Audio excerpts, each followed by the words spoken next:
They definitely be holding them niggas to a different standard. Yeah, I did not know that Kirk Franklin shit happened this week. I did not know that Kirk. It like just happened though. Oh, really? Like, Oh yeah, it's trending. It's trending on Twitter. I see that shit right now. Crazy. Vince Staples. I couldn't imagine turning down Kirk Franklin fade. That's embarrassing.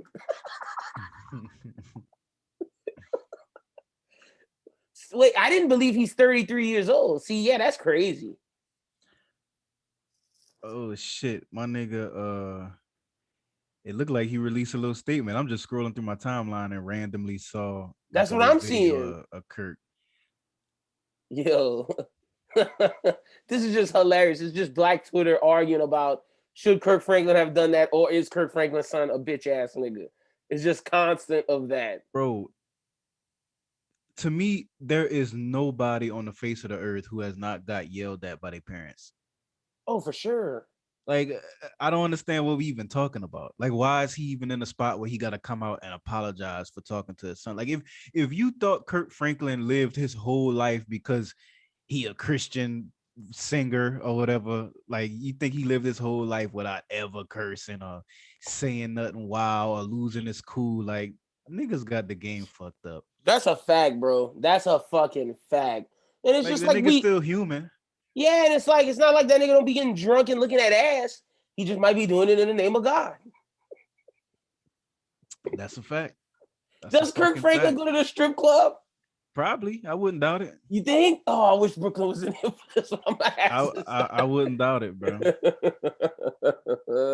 I wouldn't doubt it either. Bro, this nigga been a Christian singer. Like, I remember my mom used to have a fucking Kirk Franklin cassette when I was like 5 years old, bro. This nigga been in the game for that long. Like, nobody can just stay on the straight path for 30 plus years and never slip up, my nigga. That's true. You know what I'm saying? And we're not even talking about no big slip up. Like, this nigga just said, you a bitch ass nigga. Like, why are we killing him for that? It's not like he leaked it's not like he leaked what the white people be doing. Like, oh, you touched your kid. Like, nothing like that. Even not that crazy. Like, if we would see, catch Kirk Franklin in a sex tape cheating on his wife with 3 bitches or something, like that would be all right, nigga. You can't be no Christian nigga doing all that. Brooklyn, you think he go to a strip club? Nah. You don't think he go to a strip club? He would have got caught already, bro. I don't know. Look how fast they called Lou during the fucking quarantine, man. I don't know. Kirk Franklin got money. I think Kirk done did some wild shit. I'm with Doom because like them church niggas can hide it if you got money. Yeah, bro. I was telling Lynn, like, think about it. This nigga been in that Christian world for 30 plus years, my nigga. That's a fact. Gotta be close to 30. Cause I'm saying I remember being a little nigga. Like, yeah. When did Stump come out? That had to be. I want to say that was 99, 2000. Bro. I was a child. It's nobody just stay on the straight path that long and never slip up, my nigga. Like, come on, bro. You think he be getting that church pussy? Like, y'all know what I'm talking about. Like them women that be in the church that like are against everything, but you think Kirk Franklin come to town and he starts singing? He could be like, "Come here, lady." You think that worked for him? If he wasn't married throughout his whole career, I'd say 100%. Oh, so he okay. So he doing I don't know that much about Kirk Franklin. I just know his music. I didn't know he was married. Okay, bad. Well, I think he married. Ain't he the one that's married to Megan Good? Married to Megan Good? That's not him? No. What are you talking about, nigga? Bro, wait, which pastor she married to? My bad. She married to one of them. Married to a preacher? Wait. I guess she said she had too much of 50 Cent type niggas. Lynn, you ain't even know that? I didn't know that, bro. I don't married to a nigga named Black Devon gospel Franklin. of the world, bro. She married to a different pastor nigga. My bad. Close. Devon Franklin. I don't know who that nigga is though. Yeah, I don't know who that is. He either. A preacher. And a preacher and a motivational speaker. Oh yeah, no. Kirk Franklin, Doom right. Kirk Franklin been married since 1996. Yeah. Dang. Yeah. Ooh, that's a long time, bro. Strip club, bro. Bro, I'm telling you, I'll be willing to bet every dollar in my bank account he slipped up at least once. No. I believe he slipped up. I just don't believe he slipped up and went to a strip club. Because, like you said, if I'm trying to hide it, why would I go to a strip club?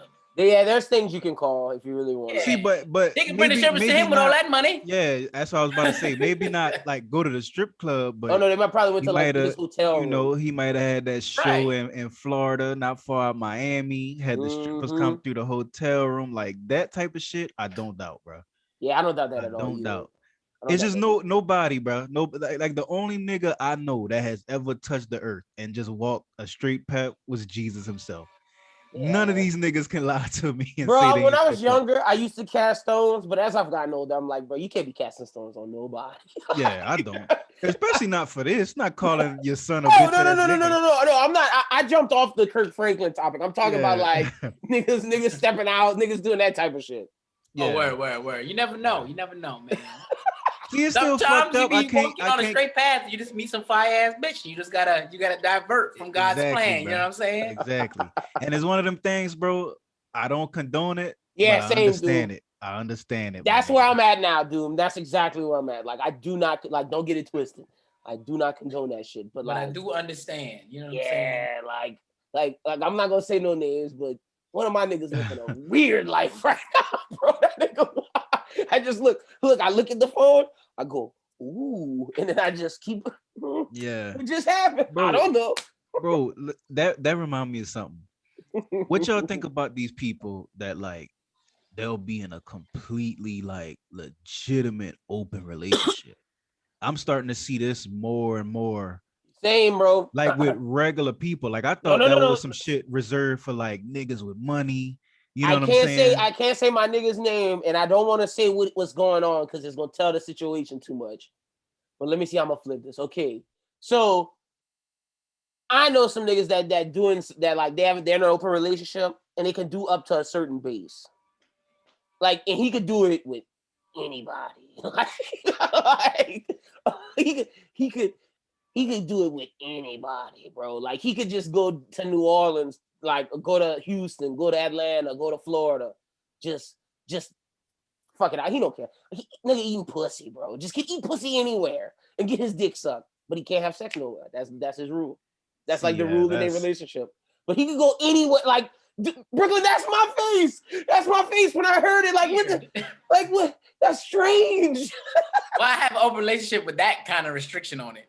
See, that's a crazy restriction. That's a hard, like, you gotta have some self-control, my nigga. Right. Like, there's no way I'm just going there and doing that, and then my shit rock solid, and I'm like, all right, we cool. Thanks for let me hook you up. Like, that ain't nah, bro. That's no, he can get his dick sucked too, though. Yeah, he can. All right. But see, gotta be A1, or he gonna be his shit in the bathroom. Yeah, that's what I was about to say, Brooklyn, because like I can count the number of times on my hand that I have come from fucking getting head. Yeah, that's a fact. Head is not my Head is not my super hands, bro. I be looking at. I'm like, she look like she an eater. Let me get that one right there. Let me get her number, cuz. Hold on. Hey, bro, I told you. I be telling you about them single moms. We playing games, bro. But see, I done had WAP though. And that shit is fire. Yeah. That shit is fire. But in this man's predicament, he can't have that. That shit is different though. Like some. See, but that shit is like a drug, bro. Yeah, my thing with the top though is like, bro, they always got like the first 2 minutes where it's like, yeah, this that, you know. Then they get late. Then they jaw start hurting. They tired. They don't want to go no more. You know what I mean? Like, and then I'm just stuck. Like, all right, well, what I'm gonna do? I done already hooked you up. you can't get me. That would be a bad open relationship. But I'm saying, like, I know somebody, and this is like, I know them not super personally, but I went to school with them. Okay. And I follow like on socials and shit. And what's crazy is the chick, she don't do like OnlyFans and shit. But she got some shit where she like sell pictures and shit. She on open what's that? Cam soda. I don't know what the fuck she doing, but she sell pictures. She do some crazy shit. You. But these niggas legit will have like and openly be talking about it. Like, yo, my dude let me do this and this and this. I'm trying on the internet. Like, yeah, bro. Oh, like, yeah, but she doing it to like promote her shit. Okay. Which I didn't know that she had before recently.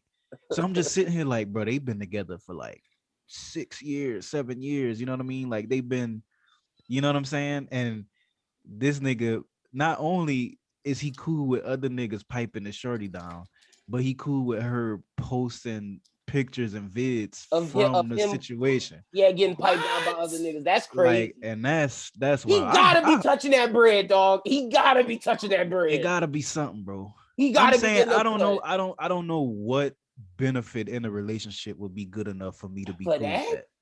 Like my pride would be fucked up. Like even if like I think even if I was a nigga that was like okay with that type of shit, just knowing that like, all right, not only is another nigga piping my shorty down, but the world can watch it. Everybody about to be I would be too emotionally. They know, like, you know what I'm saying? Like they know.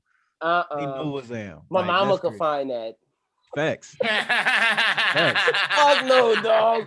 And bro, I'm saying I'm just casually seeing this off of the Instagram. Like, so I know if they got family members, they seeing that shit. Yo, that's because I wasn't checking for this. You know what I'm saying? Like, it's just some shit that randomly just popped up on the timeline. And I'm like, hold up, this is some wild shit.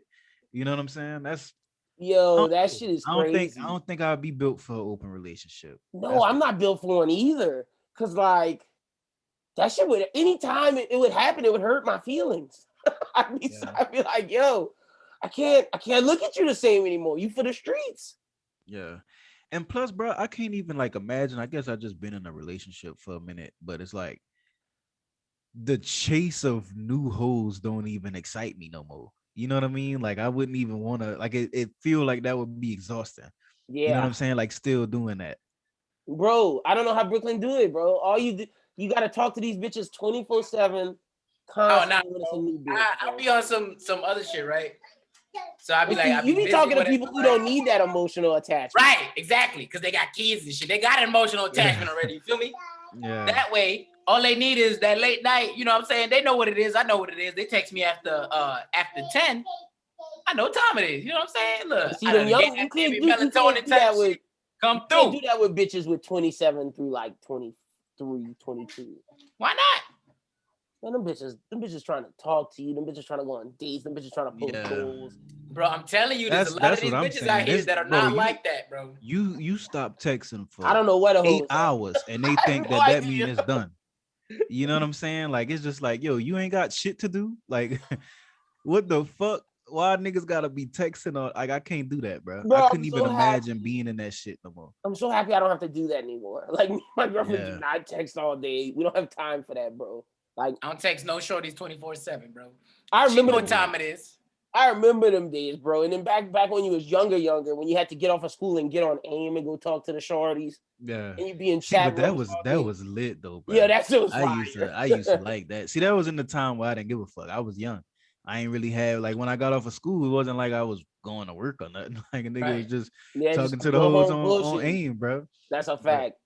And then you had the Omegle years. Like Omegle popping back. Like Twitter niggas using Omegle now, but like I would never get on there. The people on there are like children. But like I remember when I used to rock on the Omegle streets. So many titties, so many dicks. I've like, bro. Too much. That's wild. Too much. What was like the video app back in the day, bro? It was like around that AIM time and like Yahoo Messenger and shit. And then right after that, they had like a video. It's not Omegle? Was it they had multiple. Yeah, there's another one that I just can't think of the name. Like OOVOO. I forgot how to pronounce that shit. Yeah, that's the one. Oh, Uvo? Yeah. That shit was niggas was on that heavy, bro. That changed the game right there. I think that was like that's when it was like FaceTime type shit. Yeah. Niggas was on that crazy, bro. Yeah. Oh man. That was the era like where your MySpace top mattered. Like who's in the top 8? Yeah, for sure. And then I knew niggas had top 32s. I was like, nigga, you lame. You just can't choose your top 8, nigga. Yeah. I was one of them niggas though. You was the top 32? Yeah, I was one of them niggas, bro. You couldn't hurt nobody. Top because everybody would be feeling played. And then it started mattering like what order the top was in and all that. That's why I have time for that 8. I got 8 niggas. Oh man. But see, anytime you put a bitch in there, that's when you was trying to, Yeah. I want to get down with you. For sure. Crazy how we went from fucking Kirk Franklin to MySpace top. But let's introduce the show. This is the Bros Who Think Podcast, episode 186. My name is Lindenberg, aka Youngboy D Wits, aka the People's Champ, aka Beard Gang, is in the motherfucking building. How you doing this week, dude, man? I'm good, man. I'm good. fucking the Pels got a big win. They Yeah, they finally did.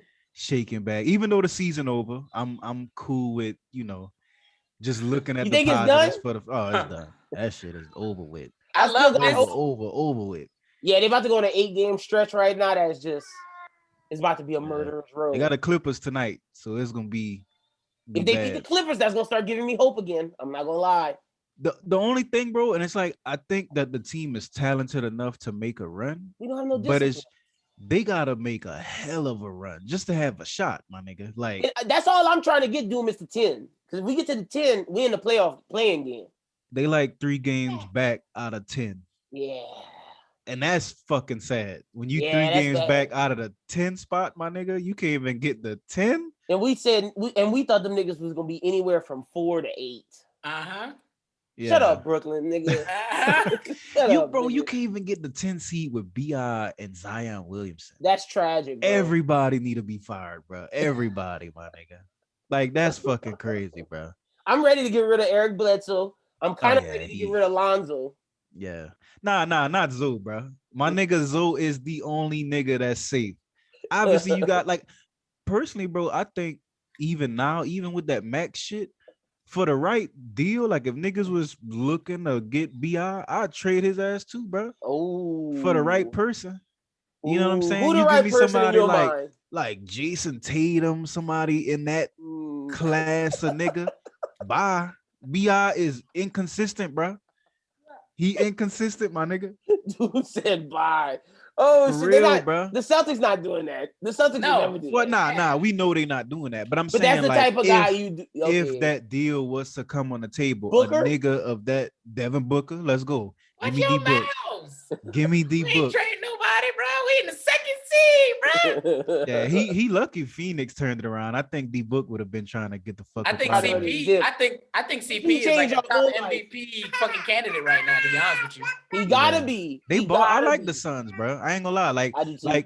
once the Pels officially are out, that's who I'm going for. I'm going for them or the Suns- Mavericks because I just Yeah. like Luka. I be pulling for him. I hate Luca, bro. Bro, I hate Trae Young. That's why I like Luca game, but I hate Luca just off the strength that any white nigga that start balling in the league, the whole media go crazy. But he that good. He that alright, good. but he I will ain't say no though, LeBron. LaMelo has taken the shine from him.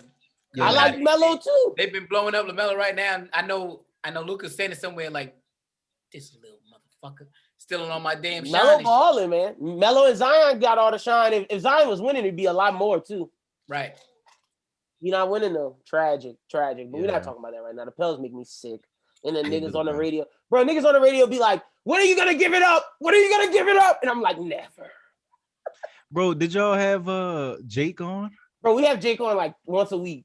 That's legit, bro. I heard him talking about how he was on 1420 in Lafayette. And I was like, oh shit, he was on that with Lynn. That was with me. I need to start listening, man. That was with me, bro. out We have Jake, Drake. bro. We have Fuck with Jake Jake. on like once a week. Shout out to my guy Jake, and shout out to Shamit because we bring him on as well. But all right, let's get to what we got. Light week this week. I guess I'm gonna start off with why did Future say if he would have dropped Hendrix in the 80s, he'd have gave MJ a run for his money? What the fuck? I'm glad I think he on missed the that. drugs again, man. I was Yeah. actually happy when I saw it. I said, ooh, I think this nigga high again. I think he been sipping. That nigga You about to tripping. get some heat, y'all. Hendrix?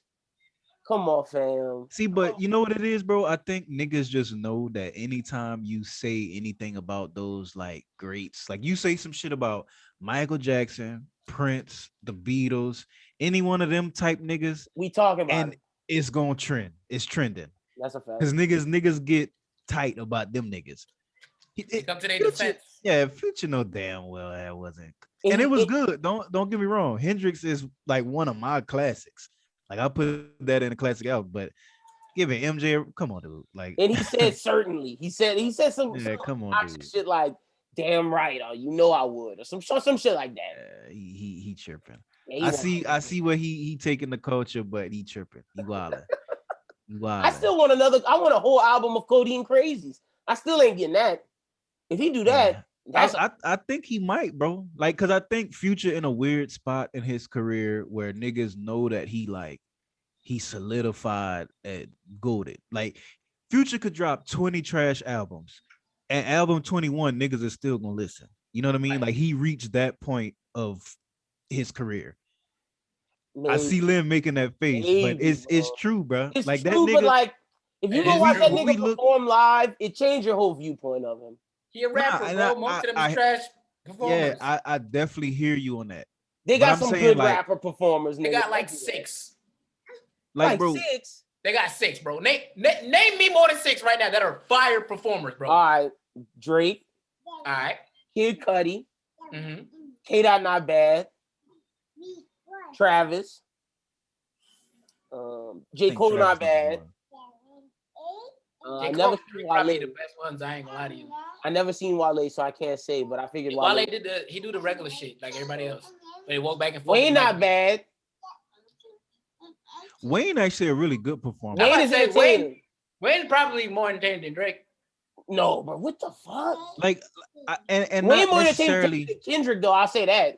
Yeah, I'm about to say I seen Kendrick once, but it was when he was younger, so I don't know if I can still say it off of that.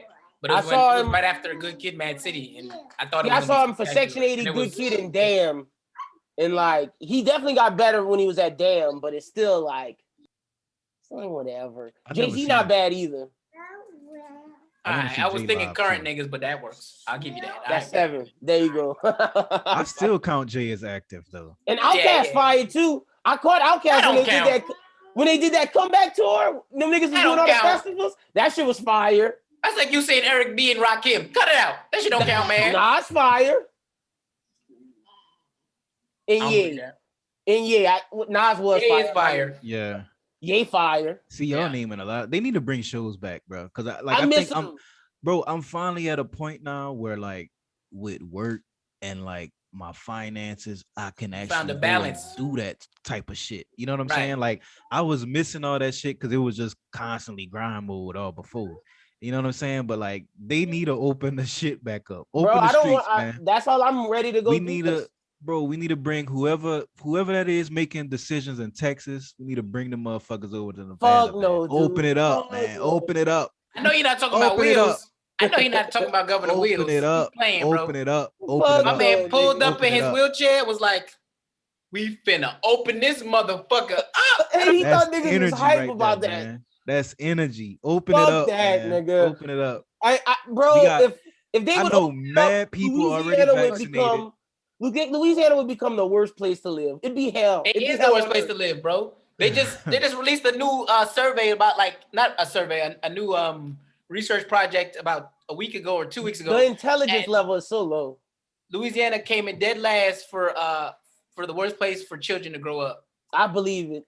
I believe. I think it was like nobody wear masks. Nobody care about shit here. People just going out. They got secret, bro. I feel like it's in prohibition. They got secret nightclubs that niggas be going to. Well, my thing is, I don't know if it's secret because these dumb bitches be putting it all on their social media. That just means that the cities don't care, bro. That's what it is. I see you, Grouse Room. I see you, Legends. I see Cowboys. Last night, Cowboys over to 2 a.m. Yeah, but that's the thing though. We at a point where they would get like the political backlash for doing it, but everybody know that's like a lot of niggas' jobs. That's a lot of niggas fucking, you know what I'm saying? So it's kind of like we gonna make these restrictions and laws and everything so we can say, oh, we did our part. But when y'all do your thing, we ain't gonna stop y'all. You know what I'm saying? Because you know what I'm saying? That's why I say you gotta open it up.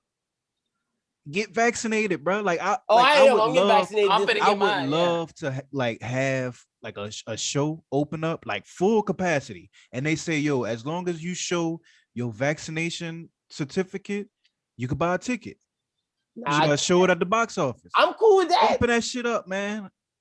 Open that shit up. See, that's kind of opened up with restrictions. I'm okay if you open it up with those type of restrictions. I'm with you. But and I mean, I guess that is a restriction. But honestly, bro, like if I'm vaccinated and a non-vaccinated nigga decided he wanted to take a chance and come, let that nigga in too, bro. Fuck no, dude. Let that nigga stay in his house. He was on your side for a second, man, and you got too crazy. I did what I had to do. I got vaccinated.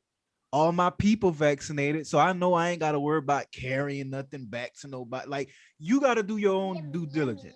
If you take the chance and go to the show and some bad shit happen, you get it, that's on you, my nigga. Well, that's how the niggas living now. Open it up. Bro, I swear, I hate going to the gas station. I'll go to the gas station said, and nobody in there have a mask. I called the cops on 3 stores this week.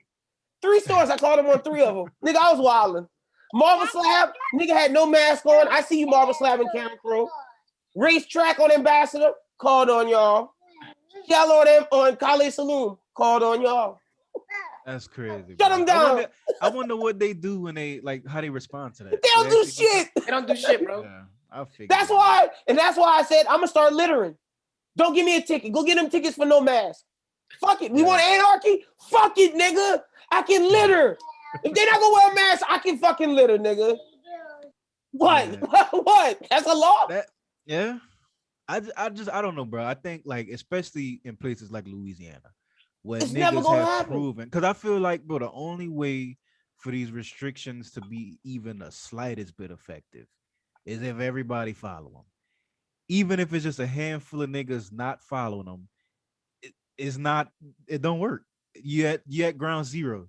Right. So open that shit up, bro. It's niggas that's legit struggling out here. They ain't worked a full shit. Like, think about the people who was making a full living on being a waitress at a restaurant or a bartender, a single mom that fed her kids off of bartending and waitressing and shit like that.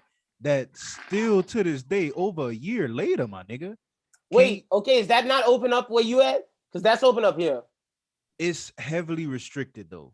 Like, we still got the capacity limits in restaurants. Oh, I don't think there's no Brooklyn. They capacity limits in restaurants here? 75, but nobody give a fuck. Yeah, nobody. They ain't give a fuck since the Christmas season, bro. To be honest with you. Yeah, I've been in restaurants. See, back then it was still heavy over here. Nah, like, dude, that's why. We living in 2 different worlds, bro. Yeah. Like the world you living in, y'all believe in science. Y'all been on restricted. Y'all been doing y'all thing. Here, it's been a while. Nah, I already know, because y'all niggas was on the national news for niggas that don't give a fuck. Like, I'm about to say that happened like 2 weeks ago, or 3 weeks ago. Lafayette, they was up there by JSP in them places. Bro, I said, boy, I know they ain't JSP. Bro, I'm saying, bro, like when I saw that shit on Good Morning America, where the niggas was like, it was like some scientist nigga talking about how Lafayette was the worst place he saw for like COVID protocols and shit. These niggas put the camera in downtown Lafayette outside a city bar and shit. Not a nigga with a mask on, bro. Everybody was, yo, and that bitch turning up. That nigga spring break. This crowd and shit, bro. Like, and this was like peak COVID, my nigga. This was like, you know what I'm saying? Like, now, nigga, we got vaccines rolling out. Shit slowly starting to, You're right. Up. This was prime COVID, my nigga. Ain't nobody gave a fuck. I told you, man. We living in a different world, bro. It's hell down here, bro. Niggas is ignorant. It's not like that out here. I think more so niggas out here is getting annoyed that we still following all these protocols. Now I understand why you sound like that, because your state actually listening. Yeah, and bro, like, even in like the fucking grocery stores and shit, like, niggas still masked up. Niggas still they got like the little stickers on the ground with the 6 feet. Everybody respecting that shit. You know what I'm saying? Which is kind of weird, because I'm almost getting to the point where I'm like, man, fuck this. I don't even care about doing this shit no more. Like, if a nigga, you know what I'm saying, we in the aisle and you walk by me, I ain't tripping on the 6 feet. Long as you ain't tripping, I ain't tripping. Oh, wait, the walk by on the aisle? Nigga, that shit never even happened here, bro. That's what I'm talking about. Niggas wear masks in the grocery store to be courteous to old people. That's about it. And they just walk by in the aisle like nothing happened. I wish I lived in that world, dude.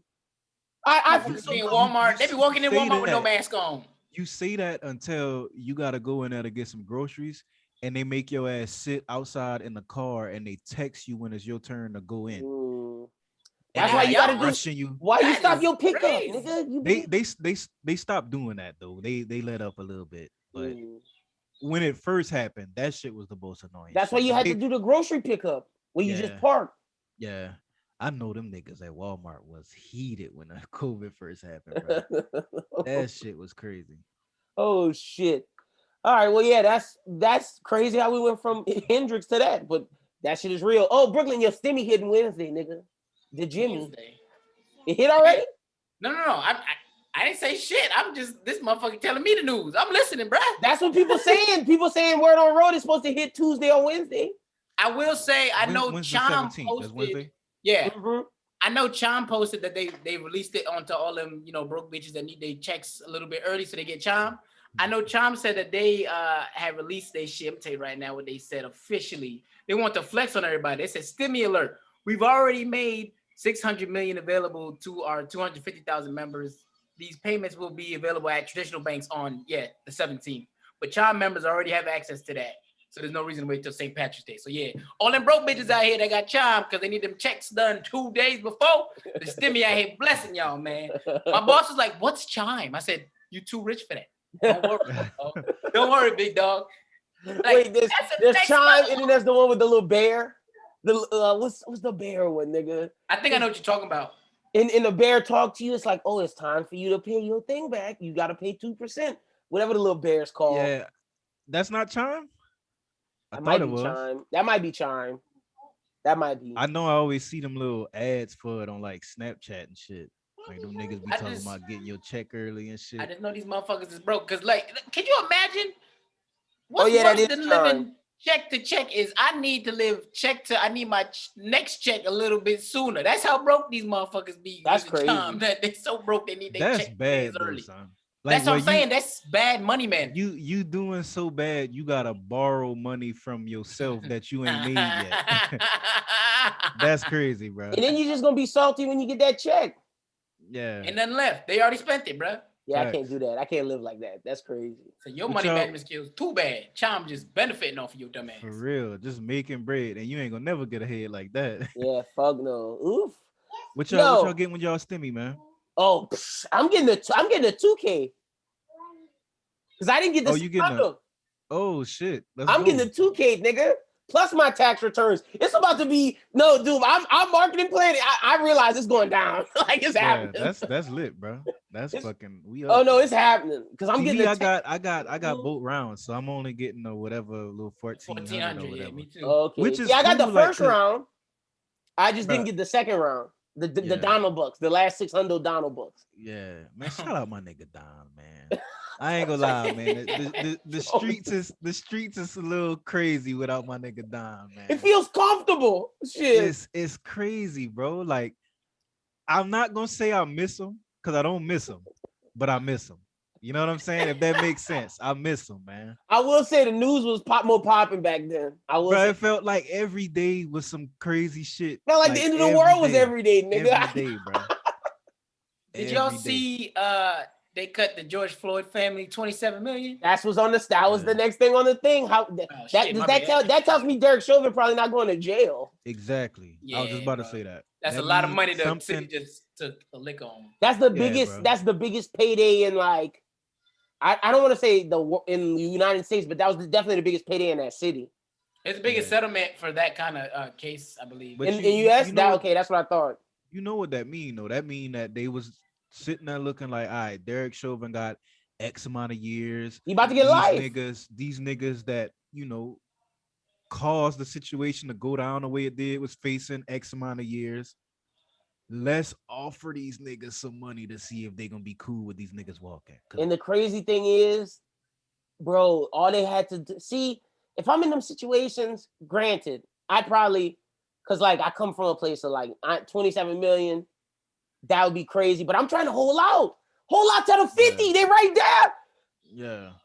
Hold out to the 50. You know they're gonna do it. That's a tough situation. That is a tough situation. If I'm in the point of view of them, which I don't know what their financial situation, they gotta take it. Like, but I'm gonna assume that it's not the greatest. They gotta take it. Somebody tell me 27 M's. Woo! It ain't nothing that could happen that's gonna bring my brother, my cousin, my uncle, whatever. So back. Cut the check. Give me my fucking money. You gonna offer it? I'm taking it, bro. I'm taking it. Fuck that. 27. You know what I'm saying? Like that's a lot. A lot, my nigga. Like but that tell me if they giving them that, ask for 50. Yeah. Just ask. Something about that whole situation is just weird to me, bro. Oh yeah. You know what I'm saying? Like the 27 M's, Derek Chauvin just doing that. Like, because when you think about it, bro, when you actually go and watch that video, to me, even still to this day, like that felt targeted for sure. Right. Like you didn't just accidentally do that and hear this nigga doing all that, not get That's up, why they and then paid not 27 feel M's. bad at all. Like I feel like they want Derek Chauvin out. They want him free. 27 M's is a lot, bro. Like I can't see the government He might know looking some at shit. just some regular cop and was like, he worked 27 M's to keep him free. Like when we talking that much money, bro, the government is gonna say fuck anybody. Yeah. If you Matter not of fact, one of them I'll put the elite nigga niggas, in jail. facts. You know what I'm saying? Like Crazy. something bro. ain't right, bro. Some guy, Something they ain't got right. somebody got to know something. Something must be really Yeah. bad. It's Like, some shit that the general public don't know about the whole because situation. 27 million is a lot. Yeah, no, you're right. That's a For lot. some to random give cop, like he was just a regular nigga. He wasn't like no big, you And know. that tell me them other three definitely walking. Like Chauvin Yeah. was the one that was like, Yeah, for sure. but them other three definitely walking. Oh yeah, bro. They might put Chauvin on house arrest just to make niggas like. He gonna be dancing like Tiffany and Tiffany. I mean, like Mary.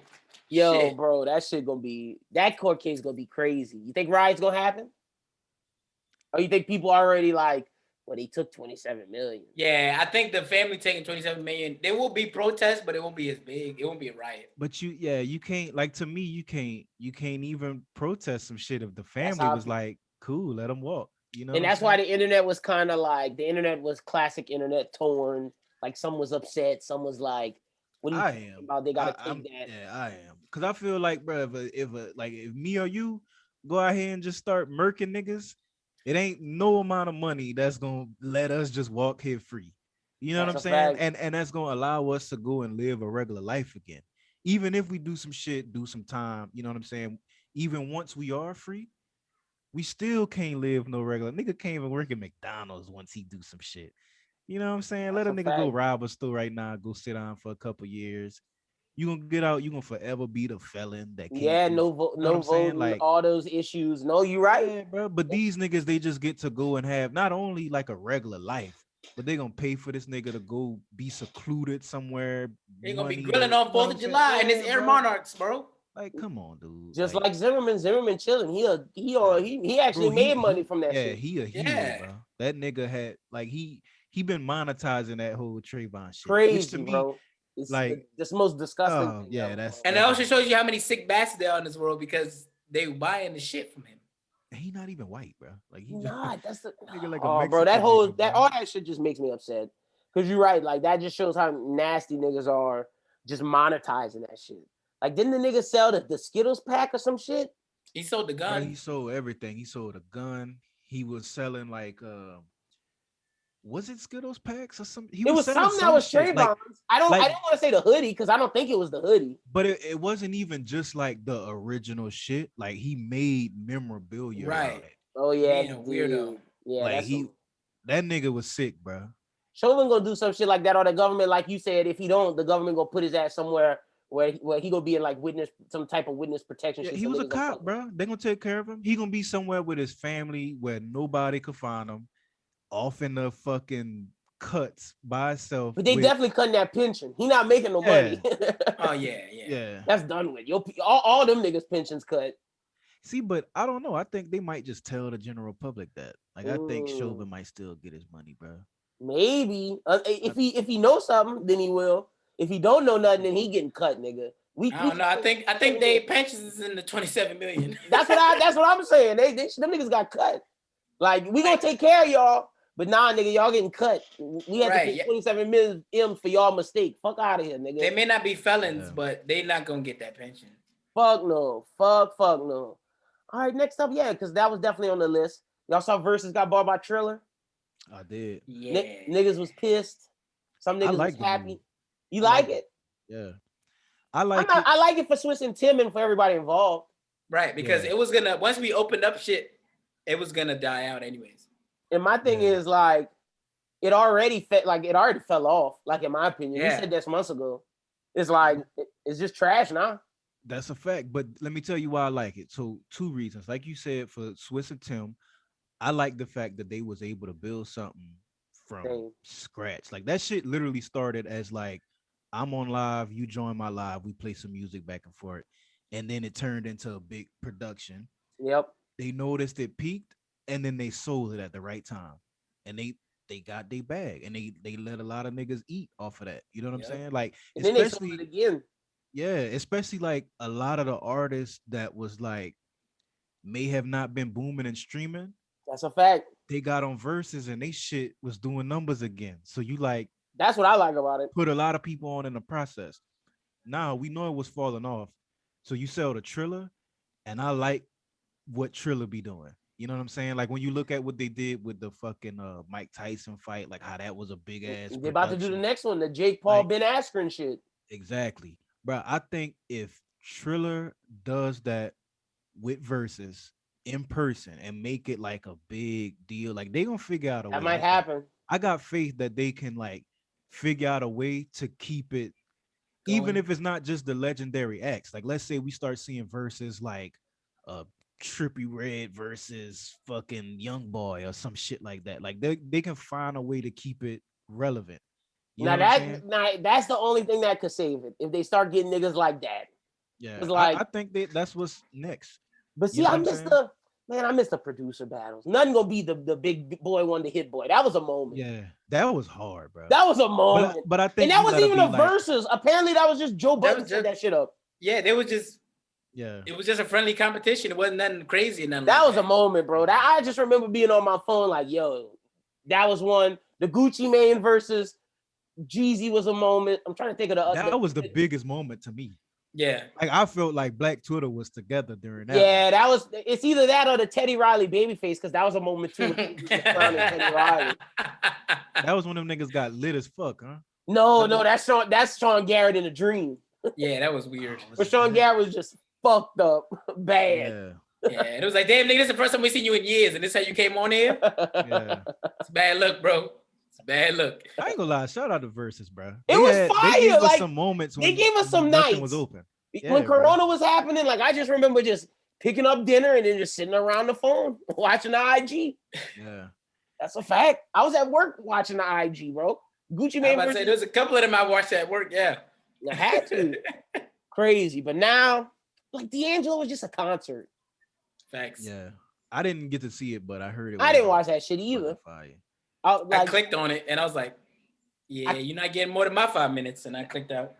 that's exactly what I did. I went to see how it looked. Was like, oh, this is just him on stage by himself. Left. Was like, I can just go listen to D'Angelo album. Right. Better quality. Yeah. No lag. Would y'all go watch a versus in person? I think I would if shit was open. I would. would. For sure. It depends on who it was too, but I Yeah. would. You think they're gonna start touring it? I just don't know how the splits work out for that. I think so, bro. With Like Triller? to me, I think that's the only route to go. Like once Yeah. shit start opening back up, niggas ain't gonna be sitting at a Saturday night. You know what I'm saying? Hell Watching no. niggas on IG live. You know what I'm saying? Like that ain't gonna work. You We gotta start. We gotta doing make up shit for like- for lost time, man. Except for you in Lafayette, because they ain't losing no time over there. But the rest of us gotta make up for lost time, bro. Yeah, that's a fact. Cause I already Yeah. know as soon as they give Vegas the 100%, y'all. Oh, y'all on making money.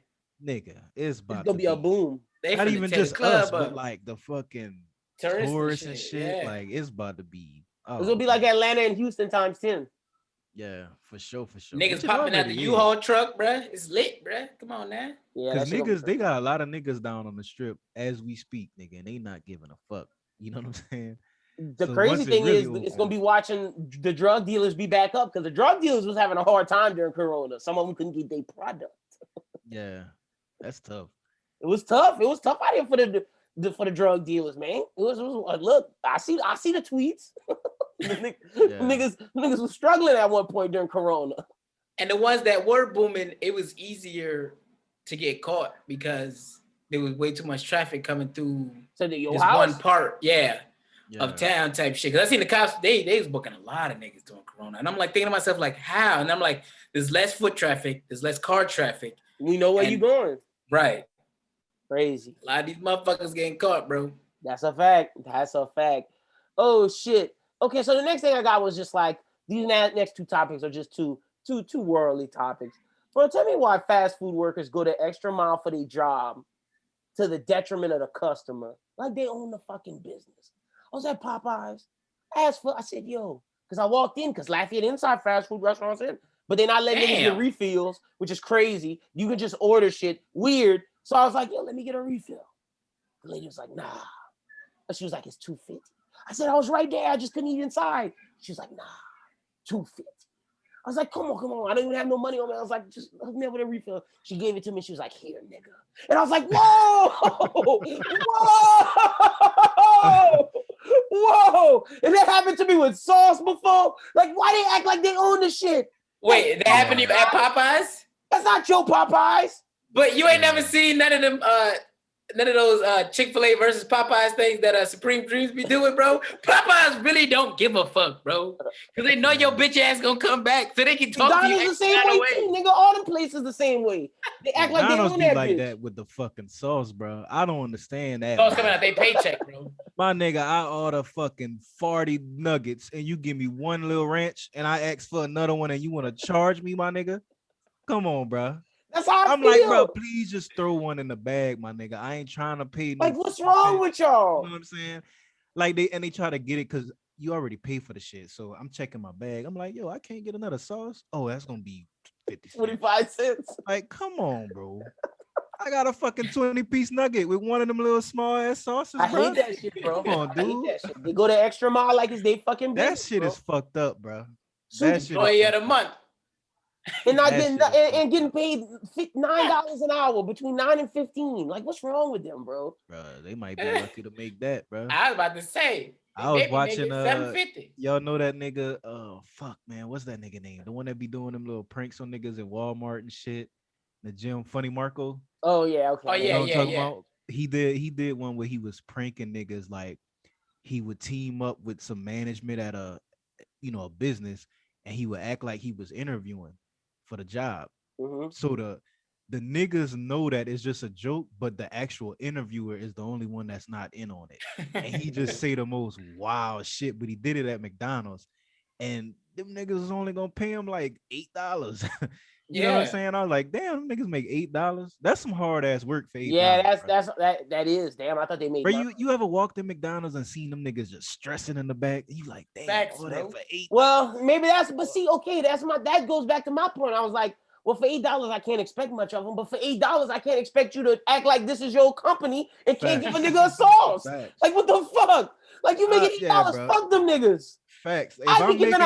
If I'm making $8, I'm giving out 6 sauces. I'm putting mad sauces in there, bro. I'm going to load the whole box of sauces in your trunk, nigga. Let's go. What you need? Exactly, bro. You want a refill? Fuck it, nigga. Here, extra drink, bro.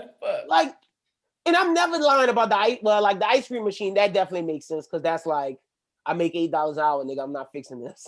So that makes sense. I'm not mad at that. There. Next thing this was a topic that Doom inspired.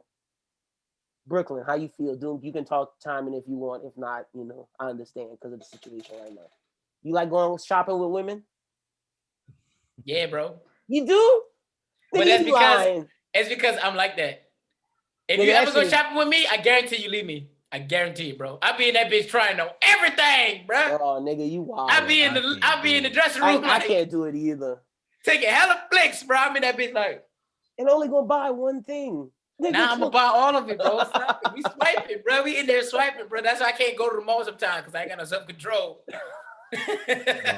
I'm gonna just say this, bro. Like the malls in Vegas is huge, the worst nightmare for that type of situation because it's like there's a bunch of stores where unless you are, well into 6-figure income or you do something where you make a lot of money.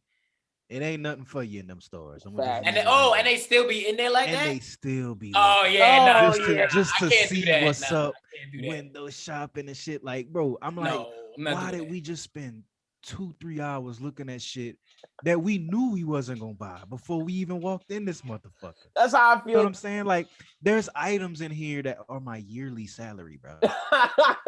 That's crazy. Like, I know exactly them stores, bro. Yeah, like, why are we here before they accuse me of stealing? That's a fact.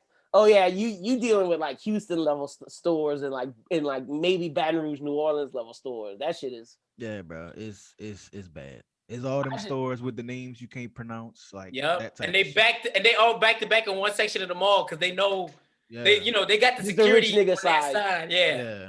Yeah, niggas it's- can't walk in there. My thing is that just like you don't know what you want going in. Like that's my whole thing. I be arguing. I'm like, she hate going to the store with me because I'm like, did we not make a list? Like, what are we looking at candles for when candles not on the fucking list? Like, why are we looking at kitchen appliances? What the fuck are we looking at this shit for? We came to get eggs and milk. Let's fucking go. Bro, I am with you, bro. Like, especially like in the grocery store, because that's like when we in like the mall or something. Like you can be like, yo, I need a outfit for this weekend, and then you in there and you start seeing other shit. You might look around like, oh, that shit hard. The mall is acceptable, but that's Target, different. But like, nigga, if we don't take me to Target, bro, and we need bread and eggs, I'm going to the bread, I'm going to the eggs, and that's it. We ain't looking at nothing. I ain't trying to see nothing else. But my girl's definitely the one that'll go to the, like Target for one item and then leave with a cart full of shit. Like, that's my girl too. She definitely that. That sounds like that's Brooklyn too. Listen, I went to the store. I went to Target last night with Thea to get a curtain rod because the one that I had got it had broke or whatever. So I went to get a new curtain rod. Well, I walked out with a crock pot. Hey, them crock pots hard though. I ain't need that shit. It was $19.99. It was the bigger one. I said, hold on, that's only $19.99. Oh, I need to go hit that up at Target in Lafayette, dude. Like now that you said that, because I need a crock pot. Yeah, because the one I was using before wasn't mine, but like now that I'm on my own, and I was like, I had bought the air fryer first because I was like, first things first. I keep seeing this, so I had to buy the air fryer. But this time I went there, big ass $19.99 sign staring at me, and I'm like, how did I even end up in the appliance section? Put that shit on before you go to work, and when you come home, dinner is ready. Right, yeah, I'm saying, and that's what I was thinking, and I was like, you know what? Nah, we taking this shit home, bro. All right, I'm not mad at you for that, but that's that shit I hate though. When I go, that's me. Yeah. My girl, we go to Target, and I'm getting food items, and you over there in the shoe aisle. Like, what are we over here for? Why are we over here? I bought Thea 3 shirts. I went in there for a fucking shower. I mean, a curtain rod, bro. A curtain rod, crock pot, and I bought children's clothes, bro. Never shopping with you ever, nigga. You are one of them. Bro, if we ever went on a vacation and you have to shop, nigga, you are not going. Just drop me off at the store, bro. See, vacation drop me off at the store. Though. Vacation a little different because, like, if we in a new city or some shit at like a mall, right. You gotta look. And I ain't got shit to do. Like, this is not my regular grind routine type shit. We just looking. Like, let's make it a deal. You know what I'm saying? But right. In the middle of the week when I got work tomorrow and I gotta come home and cook and do all this other shit, like I ain't got time for all this looking around. We in here for bread and eggs. Bread and shit, let's go. That's a fact. You know what I'm saying? But shit, during vacation, they be cutting off like beach hours. I'm thinking about when you go to the beach, nigga, and niggas want to stay at the stove. And it's like, nah, nigga, I'm trying to get down to the beach. I like to go to the store after. Yeah, I like to go to the store after it's dark on vacation because, like you said, I don't want to waste the good prime time hours. Yeah, I don't want to waste the prime time hours. But now that we older, it does open up like nightlife. So I'm not tripping. Like Doom is right though, where it's like, all right, maybe we didn't hit the beach today because we looking around. We could go to the local club or whatever they got over here. Yeah. So it depends. It depends on where you at in the situation. But yeah, during the week, fuck that. Like my girl be like, oh, let's go shopping together. I'm like, I can go. Not right now. Which one of us gonna go? Yeah. Not I'm at the point that even for like groceries, I just do the pickup shit. I don't even give my shit the opportunity to look at other shit. I'll pull up at that little spot in the front, hit the little app, nigga. I'm in parking spot here. 3. Come through. Come bring my shit, man. Stop. That shit is fire for niggas like us doing because we listen to podcasts like actively. Yeah. So it's like that's one thing during Corona. I was in my car a lot. Yeah. I was in my car. And Pod saved me, bro. Pod saved me. That's a fact. That's a fact. Because TV got boring at one point because niggas wasn't dropping like you. Bro. And I'm just like, that's all I can do is just drive in my car and listen to a podcast. I don't even watch TV no more, bro. Like, I don't even know what none of these new I think I was watching, like, I think when I had quote unquote TV, it was more for live sports. So then, like, when that was going, I was like, the fuck am I looking at this television for? See, I gotta watch that shit for the shows. But if not, like, it would just be sports. Yeah, I think my thing is I don't like getting hooked into a show. Like when I get hooked into one, we in it. You know what I'm saying? I'm gonna be binging the fuck out that motherfucker, and I got too much shit to do, bro. Like right now, I'm watching because I've been letting anime be like a little exception to the rule. So I Got started him in the Demon Slayer lifestyle. yesterday, and we done binged like 12 episodes in the last day. So I'm like in it to win it, bro. I'm binging the fuck out of that. See, bro, I just be going on Netflix, HBO Max, just like, what's the movie today? And then I'll just watch 3 movies back to back. Like, what the fuck did I just do? God damn, bro. See, that's what I be trying to avoid. You know what I mean? That's me. That's why when you niggas like, damn, Lennon, how you know all this shit, nigga? Because that's all I do is just sit there and watch this fucking shit for these damn shows, nigga. Like it's work. Do it, y'all are watching TV, nigga. That is it. Yeah. See, but you got like a fire little excuse because you found a way to make that shit work. You know Beneficial, what I mean? yeah. I can Like it's when you watching them shits, you like, oh, that's for bros who binge. big facts, bro. You know what Nigga, I'm that's saying? my Like- that's my thing every time. And then that's how I convince my girl to let me watch what I want on the TV. Yeah. Yeah, man. Cause it's a whole lot different when you just the lazy ass nigga watching movies all day. But Right. if it's for work, fuck it. Go crazy, bro. That's my Go thing. crazy. And she don't argue neither, because I see every Wednesday nigga me and Schubert in there talking about that shit. So can't say nothing. But that's all we got this week, nigga. Light weeks. Light week this week, fellas. Light week. No music really, because wasn't gonna talk about the fucking Giveon shit, because he was only one new song, but that new song was hard. Yeah. And your man Brent dropped, not a good drop for him. That shit was ass. I'm sorry, but that shit was the first Brent song that I was like, yo, this nigga dropped the ass pack. Put it back. Take it back to Oh, the yeah, take that shit back. Was it like a Wasn't that good. soundtrack for something? I don't know. I think Is it was it? like a soundtrack for a movie or some shit. What movie he doing a soundtrack for? Let's I don't see. know. I'll find out real quick. If I'm not mistaken, I could be tripping, but I feel like I read that somewhere. That it was Let's like see. a soundtrack. for It should something. be is the Show You Off joint, huh? I think that's the name of it. Now I It- feel It just says, it's his single. yeah, I might could be be for- wrong. Yeah, I don't could be know. I'm gonna wrong. look it I up. feel like I read that somewhere, but I could be wrong. I'm just It trying to might think be of what something. movie that would fit that's coming out right now. I don't know. Y'all saw Either way, y'all watching Coming to America too? Please don't. That shit is horrible. I don't know if we talked about that last week. I feel like I gotta watch it just off the strength of what it is, but It's I ass, heard bro. nothing but bad shit about it. And like I saw DC Young Fly talk about how he made it to the second round, like he was the last one in auditions, and I was like, nigga, you lucky you didn't do that movie, because you already done some trash movies, and this would have put your career in like a stinker. So like it was a blessing. It was a godsend you didn't do this. Because that movie was, bro, the tigers look fake, or the shit look fake. They got Frisky Cat product placement in there. They got Pepsi Cola product placement in there. It's like they're selling me products every 5 minutes. Yeah, I heard that, and that could make a good movie corny. If they Super doing corny. all that, like They wasn't in America long. And then the fact is, if you know that's Rick Ross' house, it's just like, damn, they was in Rick Ross' house the whole time. It's not Right. so I do want to see it though. Like even if it's like completely ass, just off the strength of what Coming to America was. Go watch it, because I gotta watch it. watch it if that's the case, because then you'll get a laugh at What's how it ass on? is. What's it? What's It's on the streaming Amazon. on? Amazon. Amazon Prime. Yeah. I got that. And the fact is, they got Rick Ross doing an African accent, and I'm just like, huh? What the fuck? Now I gotta see this. No, bro, it's like I gotta see it. Rick Ross, Rotimi, all the niggas work for Wesley Snipes doing an African accent, and they like, Oh, now I gotta see it now just because of that. Yeah, shit is Sweet as crazy. fuck. I might watch that shit today. And it's all based on like the fact that Wesley Snipes is this general trying to take over the country. Yeah. I'm not gonna say who they tied to, but it's funny. Like that there's like some good parts in it, but some parts is just like, nigga, y'all should have made this 20 years ago and it would have made way more sense. But the fact is, his son, I don't believe he ever would have made that son, because we saw him go to America. When did he have time to fuck?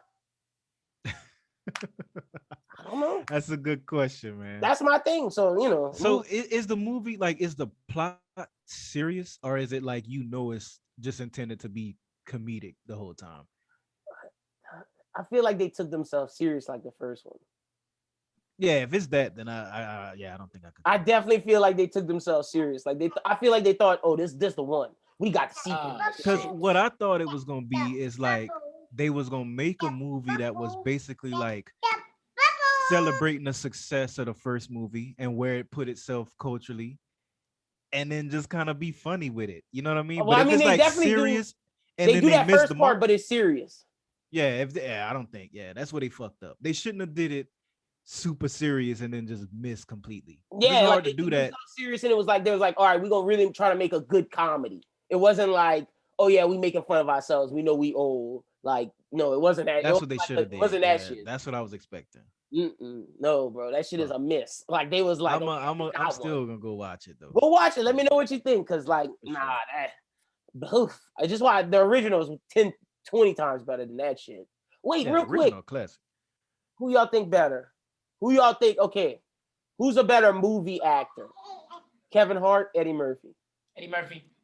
Eddie Murphy for sure. Okay. I seen that post and I was like, who put this on there? It was going wild on Twitter. My thing is Eddie Murphy's highs are a lot higher than Kevin Hart's highs, but his lows are a lot lower than Kevin Hart's lows. Like Kevin Hart is I like could agree with that. in the middle, like consistent average. Like it's nothing. He don't ever go to 10 or 9. He had 7, 6, and 5 constantly, but Eddie is constantly 8, 9, or 10, or he full 4, 3, 2, 1.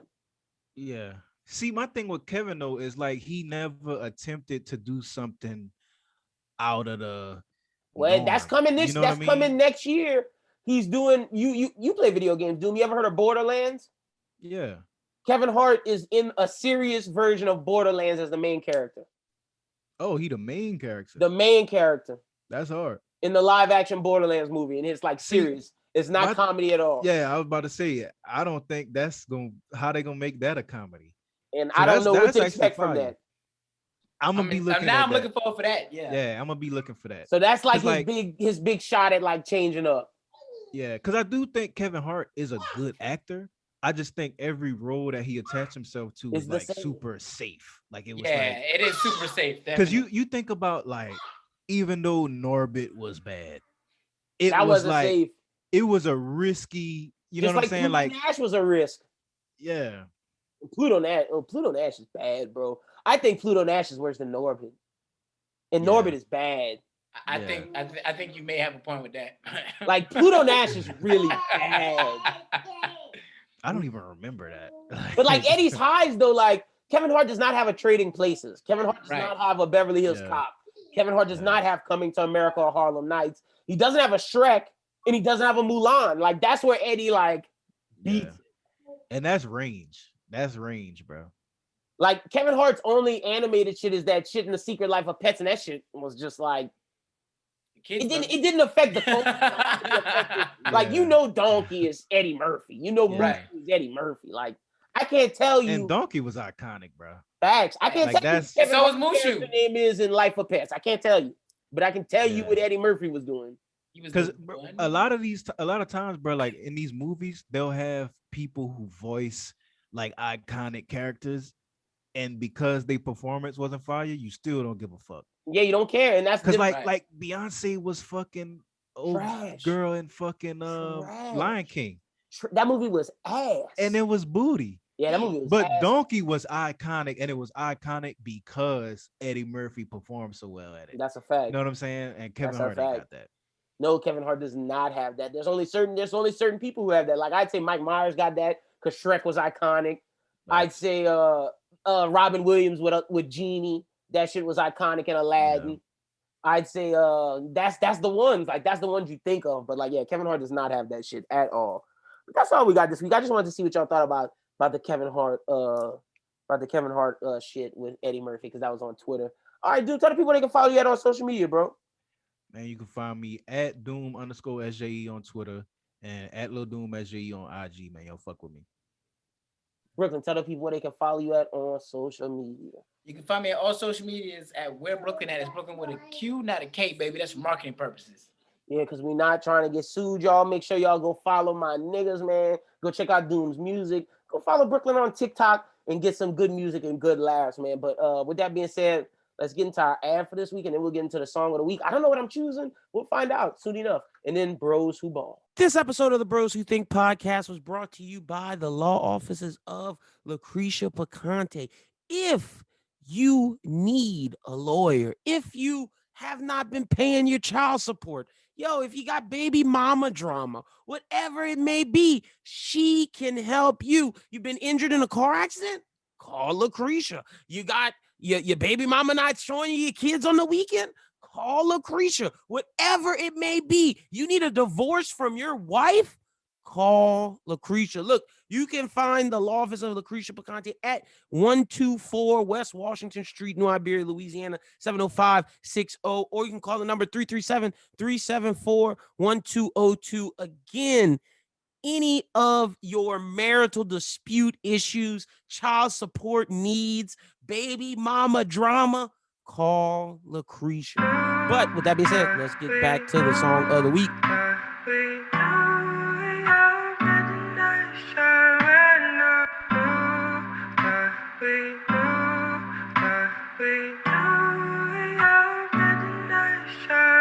Yeah, look at us, we in bad shape, sad face. Not the type to really want breaks, but I think my mind needs an escape, yeah. Cold truth, lots of things I could've shown you. Lots of nights where I would hold you, play a game and get to know you. And I could tell you really love me, but I was too fucking scared to say I love you. And now I'm too fucking scared of being old news, just like you too fucking scared of being lost too, yeah. Jealous rage of any nigga you have around trying to imitate. And I can see the facade written all on your face. I don't he don't make you come like it used to make, yeah.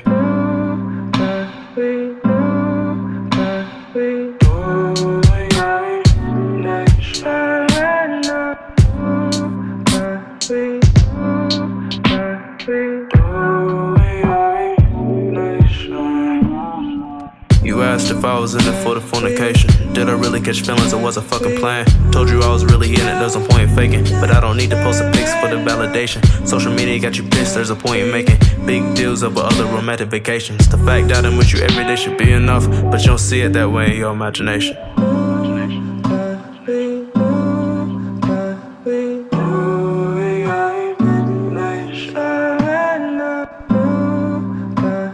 Alrighty, ladies and gentlemen, you just heard the latest song of the week. It is, I actually chose From Me to You off of his EP, Sound You Should Hear by D Suggs. But we are here talking into hip hop artist D Suggs from, I believe, from Baton Rouge. Am I correct? That's a hardcore. We're going to get to it in the interview. Right. Yeah, I'll start in the Baton Rouge. Bet. Yeah. D Suggs, how you doing, my brother? Man, I'm doing good. Thank you for having me.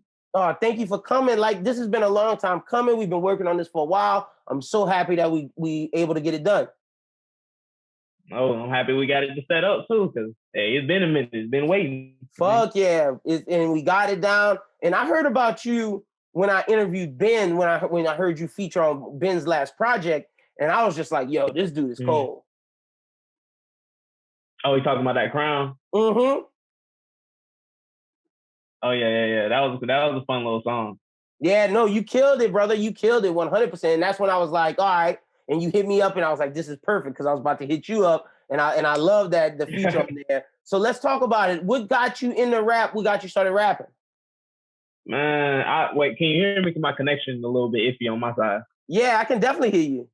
Okay, but it's funny because I've always been around music, but it wasn't until like my freshman year of college where I was like, I want to do music. Like, okay. So I think I remember the first night that got me into writing was, Frank Ocean's song. What's that song off of Blonde? Every night and every day. Oh, Nights, yeah.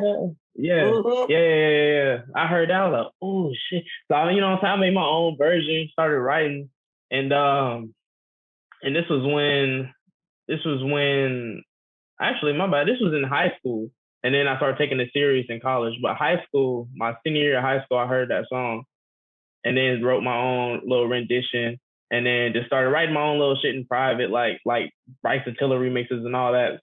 Mm-hmm. But I think the first From Me to You, I started writing after like You know, it was a little bit after X had died, and that was like he was real influential on how I approach music. So I was like, well, shit. I kind of looked at it as if he did it, why can't I?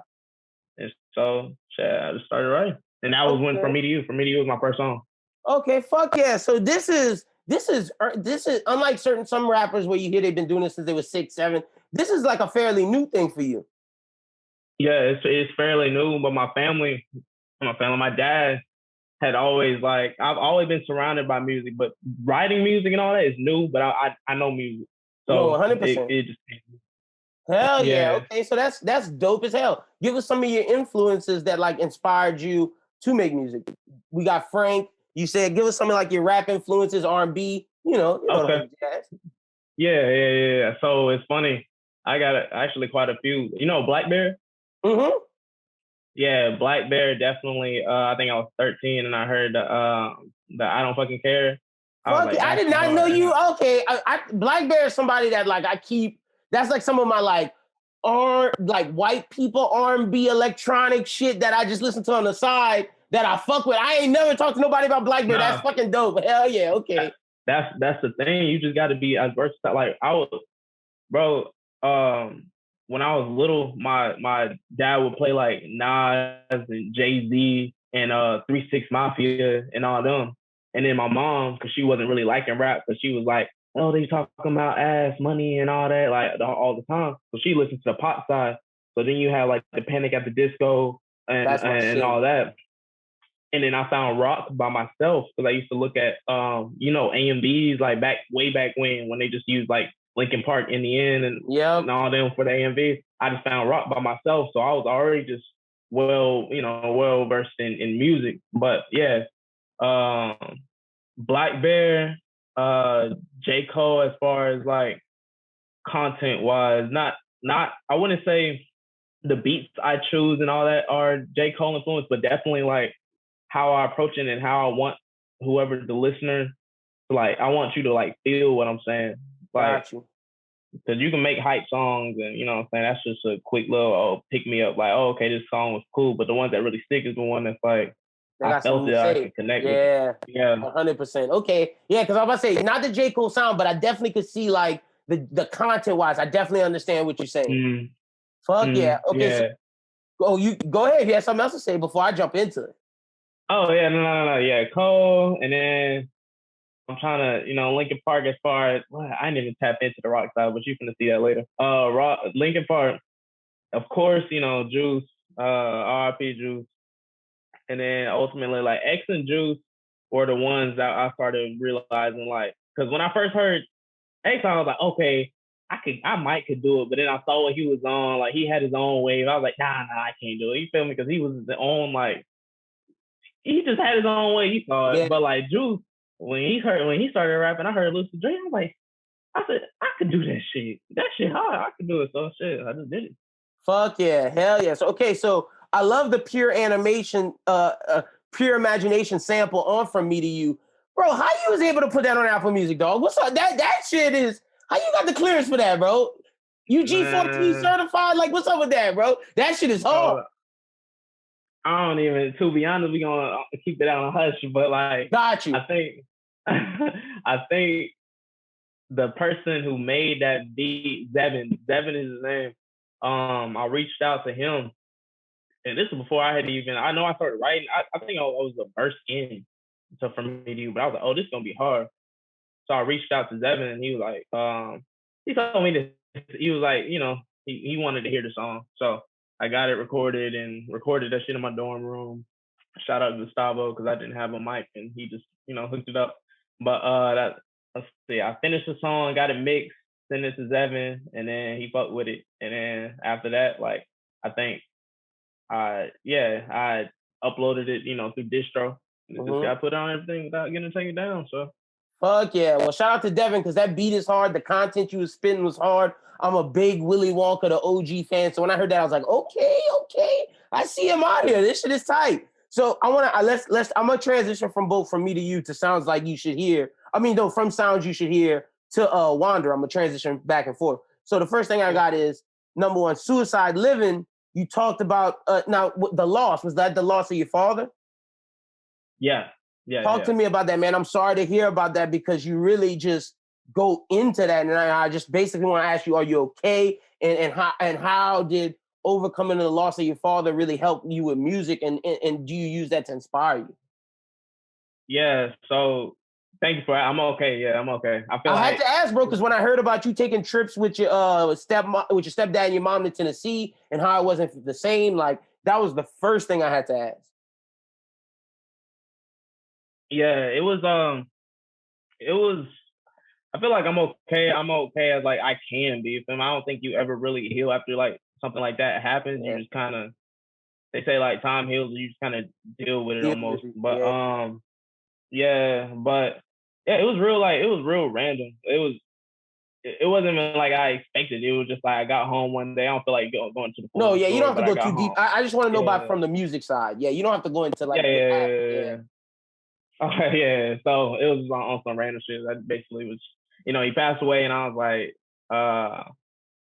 it hit me. It just hit me. And then when I started like, making music, because he was a rapper, back in the day, and I tried to, start making my name. I was like, all right, I'm trying to come up with a name on some like, felt like I was on an anime or some shit, trying to come up with like Shadow or something like that, something cool. But I was like, no, that's so lame. So I just stuck with like, D, and then I wanted to keep Suggs because that was his last name too. So I was like, I'm just do D Suggs, and if I make it, I make it. And the name's finna go crazy regardless. Okay, I'm gonna see you pops. Fuck yeah. Yeah. Fuck yeah. Who made the beat on Suicide Living? Because that was hard. A producer named Cactus. Okay. What's your process of choosing beats? Is it like you just go through the YouTube shit looking for shit? Or do you have like certain people you tap in with?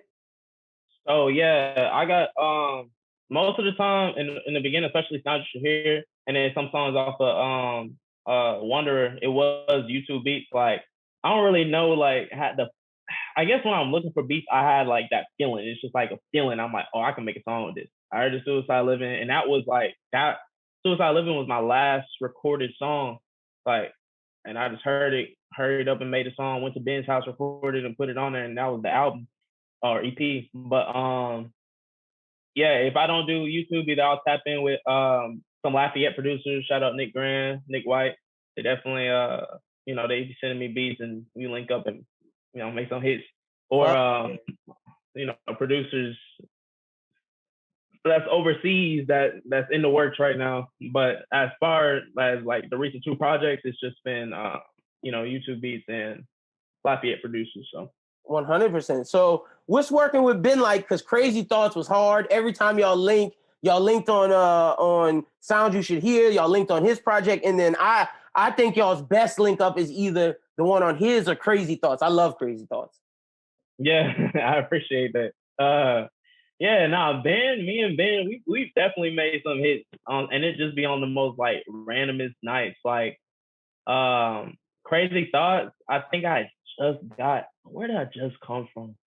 I believe I was in Shreveport for a minute, and I just got back to Baton Rouge and tapped in with Ben, and I hadn't recorded for a minute. And so we were just, on YouTube looking for beats.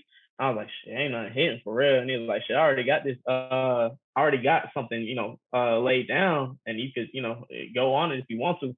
So he pulled up Crazy Thoughts, and it was back then, it was just the chorus. It was the Crazy Thoughts in my head, nothing else. So I just freestyled, like that was freestyle that night. We just punched it in and whatever happened that night in like 2 hours, 2 hours, 3 hours, whatever. That's how I was recording. That's crazy. So how often is that? How often is it like it just going and it's a vibe and we just freestyle, or do you have those nights, but then at the same time you have the conscious things of I'm gonna write this down, I'm gonna really get in my written bag? Yeah, nah. So like in the beginning, I was all about writing because I think I wrote a song per day when I first started. Like from Me to You to now, I was writing a song a day. People call me up and ask me what I'm doing, and I was like, shit, you know what I'm doing. Like I was writing. I'm writing. Really trying to practice on that craft. But it really wasn't until recently to where you get so good at writing that you can kind of just do it in flow. your head. Yeah. So that's like one of those 10,000 hours things that people talk about where you got to master your craft. Because I'm big in believing on that. Like it's like people are like, why are you always working? Because like I got to get my 10,000 hours in so I can be considered a master of my craft. It seems like that's important to you. Very important. Yeah, you got to get it down because you don't want to look stupid. Because when like the opportunity presents itself for you to take it to the next level, and you over here, because people in the studio like real life industry, like some people won't cook up songs in less than an hour. So you got to be ready. I know one time, for example, it was when I think it was after I dropped From Me to You. I was only like 3 songs in. I dropped Fuck With Me on SoundCloud, if you heard of that. But like I was sitting with Ben and he had some friends from Lafayette, and I don't know if you know like Jose Xavier and Josh. Yeah, bro. Shout out Jose. Man. Jose been on this show a couple times. Yeah. Jose, that's my boy. He fine. We still got to punch in the studio, but he definitely fine. But he had like, they were in the studio and I didn't know him. So, and obviously like, I knew that I didn't know him, but sometimes you feel it, like you feel like, oh they coming with something. He a spitter. So, yeah. So like, that was the first night, like we were just going, so everybody was in the room going back and forth. And that's the only point where I felt like, I was like, damn, I really need to, I'm not saying like my shit was garbage by any means, but like, I was like, damn, if they like this, because they, they obviously got some years on me. I think I was real new. So like, I was like, I'm gonna work my ass off. So I did work my ass off. And that's what it is. Sword, steel sharpen steel, iron sharpen iron. It wasn't that you thought your shit was trash. It's like, no, you see like, all right, this spitter is legit. I want to make sure that I'm at that level, if not better. Right. 100%. Ain't nothing wrong with that. So now I got to ask you, we taking it down. You said you would never love again on SNL. Is it over for these hoes? Bro, all girls the same, bro. Fuck these hoes. Who hurt you, D Suggs, bro? I ain't even gonna get into no names. A lot. There's no a lot. Look, they've been on games, man. The girls been on games. Talk about that. Finish with your thought, because I'm a transition to going down the same path in a little bit, but keep going, because I want to see if it adds to the question I'm about to ask. All right, like what I'm saying, right now, in the past, I got better. Time healed, but in the past, I was like, "Fuck this, I'm finna be on my, your slutty boy shit." Yeah. Yeah, but I was on that, and then I was like, all right, feel me? Like after a while, it get boring. Like it just get repetitive. I feel like sex is. I was telling my friend, I was like, sex is really only. It's fun. Sex is fun, but sex is really only like really fun when you a virgin just getting into it or post breakup. Okay, I see that. I'm gonna have to ask the co-host about that one. So either right after your virginity and right during that phase piece or post breakup. Other than that, it's whatever. Like, yeah, I mean, like, because look, you fascinated with it. Like, when you're a virgin, you fascinated. You like, oh yeah, I gotta get some. Post breakup, you like, fuck whoever just broke my heart. Mm-hmm. I gotta get some. Other than that in between, if you with somebody cool, you love them, like, but.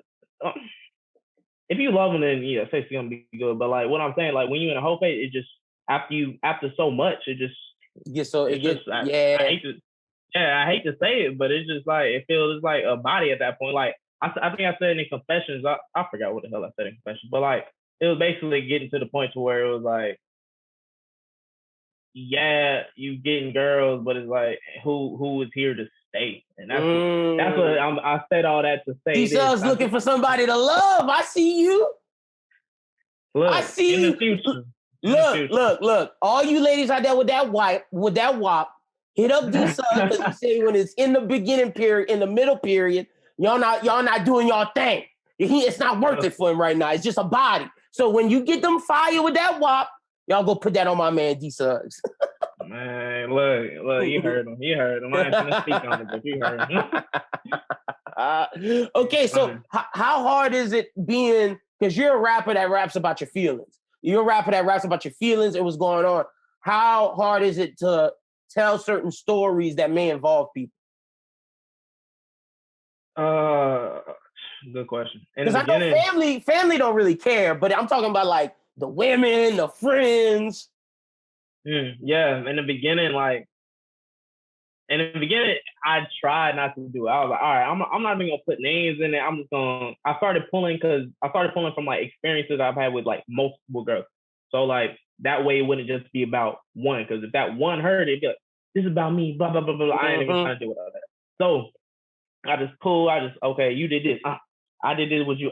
Right there, and just throw that in one song. But like now I'm getting to the point to where like I'm getting more like my friends and more than my friend now. At this point, supporters like know that obviously what I'm talking about past relationships or whatever the case may be.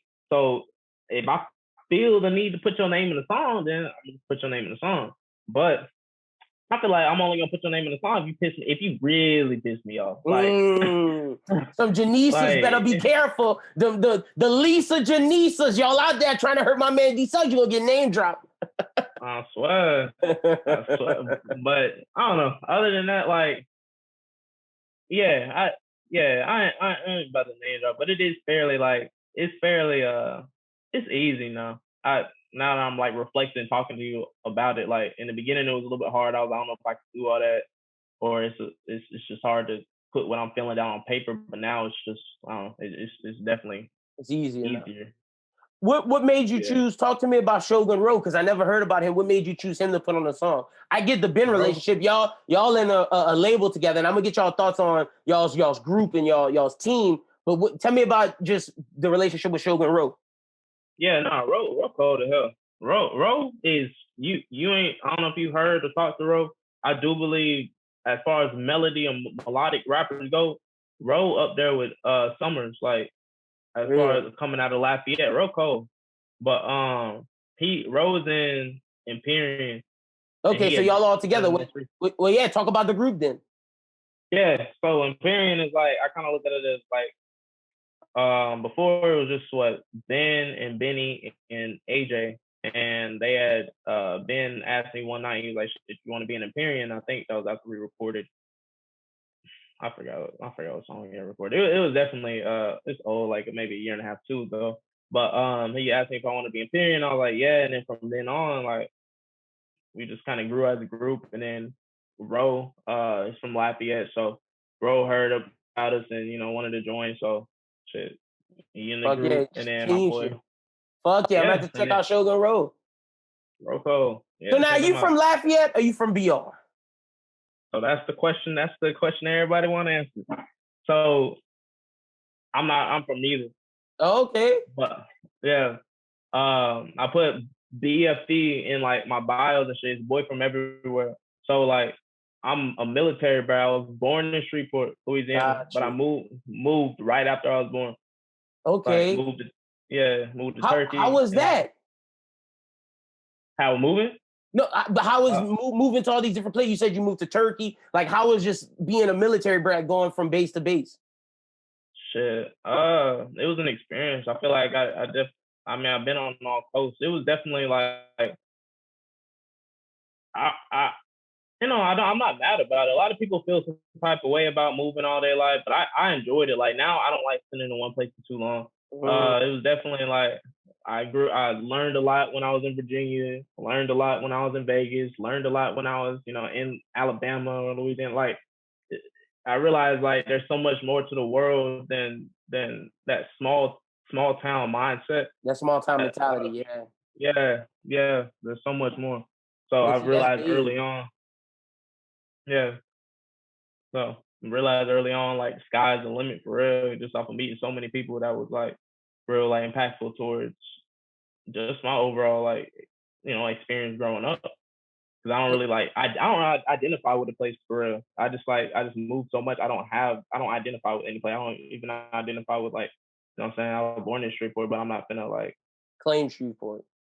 Yeah, I'm not finna claim no hard feelings to them. It's just you BFE, a boy from everywhere. I like that tag. And now that you say that, that makes it even more real about how just losing your pops was big, because that was inspiration. That was like a big tether for you.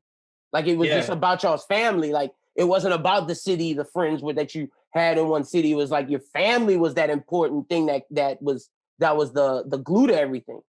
Yeah, no, you definitely right about that. To me, it's always just been like family. So wherever the family's at, home is. So 100%. Hell, I fuck with that mentality of like it shouldn't be about the material things. It should be about as long as you got your family and your loved ones with you, that's what matters. It's not the place. It's not the people around you. It's about as long as the family and the people you love are there with you. That's right. That's why like even my friends that I would call family now, I care so much. That's why I care so much about them. Like, and they just don't know like you love different. And I can even hear that in your songs. Yeah, it's one. That's why I don't know. In my it's hard to kind of get. I'm not open. I'm not that open of a person. In my songs, I'm open because that's the best way for me to communicate. In person, like I'm not even just gonna. You can tell me all. I've had several times where somebody, oh, I did this, my mom, blah blah blah blah blah blah. You tell me your whole life story. I'll say like 2 words and my favorite color blue, and you just told me your whole life story. Like I'm not that open of a person unless like you get that close to me. So 100%. Hell yeah. So what made you choose Act Right as the outro on Wanderer? It's hard. It's hard. That's it. Like I was like, I tried to look at it, try to line up the song. I was like, how I want to start it off. I'm gonna start it off, kind of upbeat. It's a different type of it's like a hyper pop type beat. But I was like, I'm gonna start it off like that, and we're gonna go into feelings, and we just gonna end it off Or I didn't know if I wanted to put Act Right at the intro or the outro, but it just flowed better that way. Yeah, 100%. Now, being that you are a fan inspired by the Juices, the X's, I asked a lot of younger artists this: is it a conscious decision to keep these songs under 3 minutes? You only really had one that was 3 minutes, and that was too much, and that's when you really got in your I'm telling my story, my lyrical bag. But other than that, most of these songs are 2:30, 2:40. Is that a conscious choice because we're in the microwave era, or is that just how it happened to go?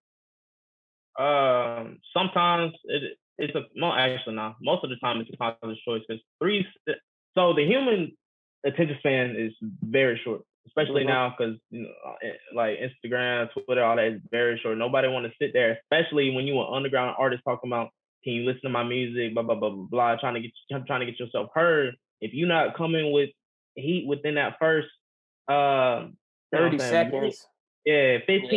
If you're not hooking somebody by that 15, they gonna turn you off. So like, why take 3 minutes to, I don't know, build up to 3 minutes? Nobody even trying to listen. I just tweeted out the other day. I was like, Drake's the only person that could literally make a 6-minute song and me sit there and listen to it because he that big of an artist. But it's a conscious decision to make a song under 2 minutes 30 seconds, definitely under 3 minutes. I'm not trying to make no more 3 to 4 minute songs, because I know myself, I wouldn't try to sit and listen to that 3 to 4 minute song. Yeah, 100%. So you dropped 2 projects on them. You dropped the EP that was in 2019, Sounds You Should Hear. You come back with Wander, another EP this in 2020. What's next for D Suggs? You don't have to give no release dates, unless you want to, but just give us an idea. Let the people know what they should expect next. Because you said something about a rock phase. What's going on? Man, I'm just trying to tap in, because in my opinion, when I first started out with music, I was like, I want to do everything because I just knew what I could do, and as long as you could write and go with writing, what I did was I tried to listen to as much boom bap. I know I'm influenced by Black Bear and all that on some sad boy shit, but I listen to boom bap because of their vocabulary, vernacular. They say so, their wordplay is so nice. As long as you kind of teach yourself how they rap and they wordplay, you are golden. As long as you know wordplay, you golden. Any pop, the rest is easy. It's just about manipulating the words to make it rhyme how you want. Exactly. So I was like, I can do everything now. So I'm trying to do rock. I'm trying to do lo-fi. I want to do all that. But the next phase, I'm definitely working on Sound You Should Hear too. That's gonna be ongoing. Sound You Should Hear is basically just a mixtape of random ass songs, a collection of tracks. Yeah. Because all Sound You Should Hear was based on my first songs that I just threw together in one little tape. But it's not just here too. And then I ain't even gonna say I got an album in mind. Yeah. The album coming. All right, well, we're gonna have you back for that album, of course. Just let me know when it's dropping. We're gonna do the Thug Thizzle. But the last business question I have for you, and then we're gonna get to some of the fun shit. How important is bars to you? How important is bars? Yeah. Oh, bars are very important. Like what? So I've never been the type to just go on a song. I think I maybe have 2 songs where I really just was like, oh, okay, this is gonna be a lit song. What you say is very important because if you're just another one of these like artists that's just making bullshit, only some artists can make bullshit. Like Cardi, he don't be saying none, but he's the way he flow on the beat and the way it's either bars or melody. So you can't be saying bullshit and then have a garbage melody, or else you're just gonna be nothing. Yeah, facts. So like, if you can match melody, because I really like, I think I can get away with some stuff. I don't have to be as barsy because I know the melody. So bars is like it's real important. I feel like what you should say should hold some weight, and if it don't hold weight, then make sure the song melodic as hell and it sounds good in my ears. 100%. Hell yeah. Okay. So tell the people where they can get both projects at, and then we're gonna get into the rapid fire. Just tell them real quick where they can find Sounds You Should Hear and Wanderer. Yeah, so you can find it on all platforms: Apple Music, Spotify, SoundCloud, all that. And find it through my Instagram, D.Suggs18, or Twitter, D_Suggs18, and I got it linked in my bio on each platform. Fuck yeah. The links to all of that will be in the description on YouTube and Spotify, wherever you listen to this at on whatever platform. But all right, D Suggs, since you from everywhere, what's your favorite food? Oh shit. I'm gonna give y'all a real basic answer. Either it's gonna be spaghetti or it's gonna be sushi. Oh, that's not basic, man. I fuck with that because you probably had some good ass spaghetti. Right, man, spaghetti. I'd do a week just straight spaghetti, bro. Like I feel like once I go. You meat sauce or you red sauce with meatballs? Ooh. It depends on the meatballs. I used to not like. I don't know if you know macaroni grill. Mm-hmm. But I was not fucking with meatballs. No, I don't fuck with them. Yeah. See, I'm not a meat sauce guy. I'm a meatball. You a meat sauce guy? We gonna go meat sauce because it's real. Like it really depends on your meatball, and if you can't cook meatball, I'm just not gonna eat it. I feel that. Yeah, no. If you can't cook meatballs, don't do that. You better stick to meat sauce. But if you can get the perfect meatball, ain't shit beating that. Now, if you could go anywhere on vacation, anywhere, COVID free, where you going? Ooh, anywhere on vacation. I've always wanted to get like. I used to be really in the Wait, what you said? You froze up real quick. When I was you froze up real quick. What you said? Oh, my bad. My bad. It says it's unstable. Can you hear me? Yeah, you good now. Okay. I used to probably Greece. Okay, lit. I used to want to like go to Greece when I was in like 5th grade. I was really into Greek mythology, so I'll probably go, explore, see all the old statues, all that. Hell yeah, fuck yeah. So, favorite movie or TV show? Favorite movie or TV show? All right. I'm trying to go through my top 3, my bad. So either it's going to be, I'm trying to put them in order. Top 3 is Get Out, Dope, and Coraline. No order. Right. Okay. But I'm going to put Coraline at number 1 because I watch Coraline so much. Okay. That like, I watched Get Out, but Get Out is like one of my favorite movies, but I've been watching Coraline since that bitch came out. So it has to be about 15 to 20 times. So I didn't expect that answer. That's what's up. Coraline's hard. Yeah, Coraline, that movie for real. Look, if I get with a girl and she don't like Coraline, we just not gonna make it. I don't see it. That's fucking funny. Okay, so you before we started, you looked at my figures like, okay, I see you out here. What's some of your favorite animes then? Since you're an anime guy. Oh, well, some of my favorite anime. So, all right, yeah. Of course, you got the top, the big three, the OGs, Dragon Ball Z, the Naruto. I'm just trying to think of some low key, because I definitely fuck with Dragon Ball Z and Naruto. Let me think of lower key. New, as far as new, Demon Slayer definitely cold. Attack on Titan cold. Gangsta cold. That one in the background that you got was cold, but they stopped the production. Yeah, we're not getting another season, which is sad. Yeah, it was pretty cold. What's the Full Metal? Full Metal's cold, but it's not. Don't do that. Full Metal Alchemist Brotherhood is that shit. Don't do that. Nah, Full Metal. It's nice, but it's just not. It's top 10. It's top 10. I'll give you top 10 spot. It's a good anime. Anything else? You seen Dark? I'm trying to think of the low key one. What you said? I seen Dark. What? Which one? Darker Than Black. Oh yeah, bro. Fuck yeah. You talking to the host of Anime Talk, dog. I done seen damn near all shonen. You could say anything and I probably seen it. The Darker Than Black 5. Darker Than Black 5. I think outside that might be good as far as favorites. Now I watch a lot of anime, but as far as favorites go, then that's them. Darker Than Black. Yeah. Fuck yeah. Shout out to Darker. You one of the few niggas I know that fuck with Darker Than Black. That shit is hard. I'll be trying to tell people, I'm like, bro, you need to watch Darker Than Black. They be like, oh no. I'm like, nigga, just wait, can I click on here? Fuck yeah, bro. I feel like, bro, just because it's not no damn Demon Slayer or My Hero, which is also good at him, but like people be sleeping on the low key. Fuck yeah, because I love the Hitman shit in Darker Than Black. Like the contracts, that's my shit.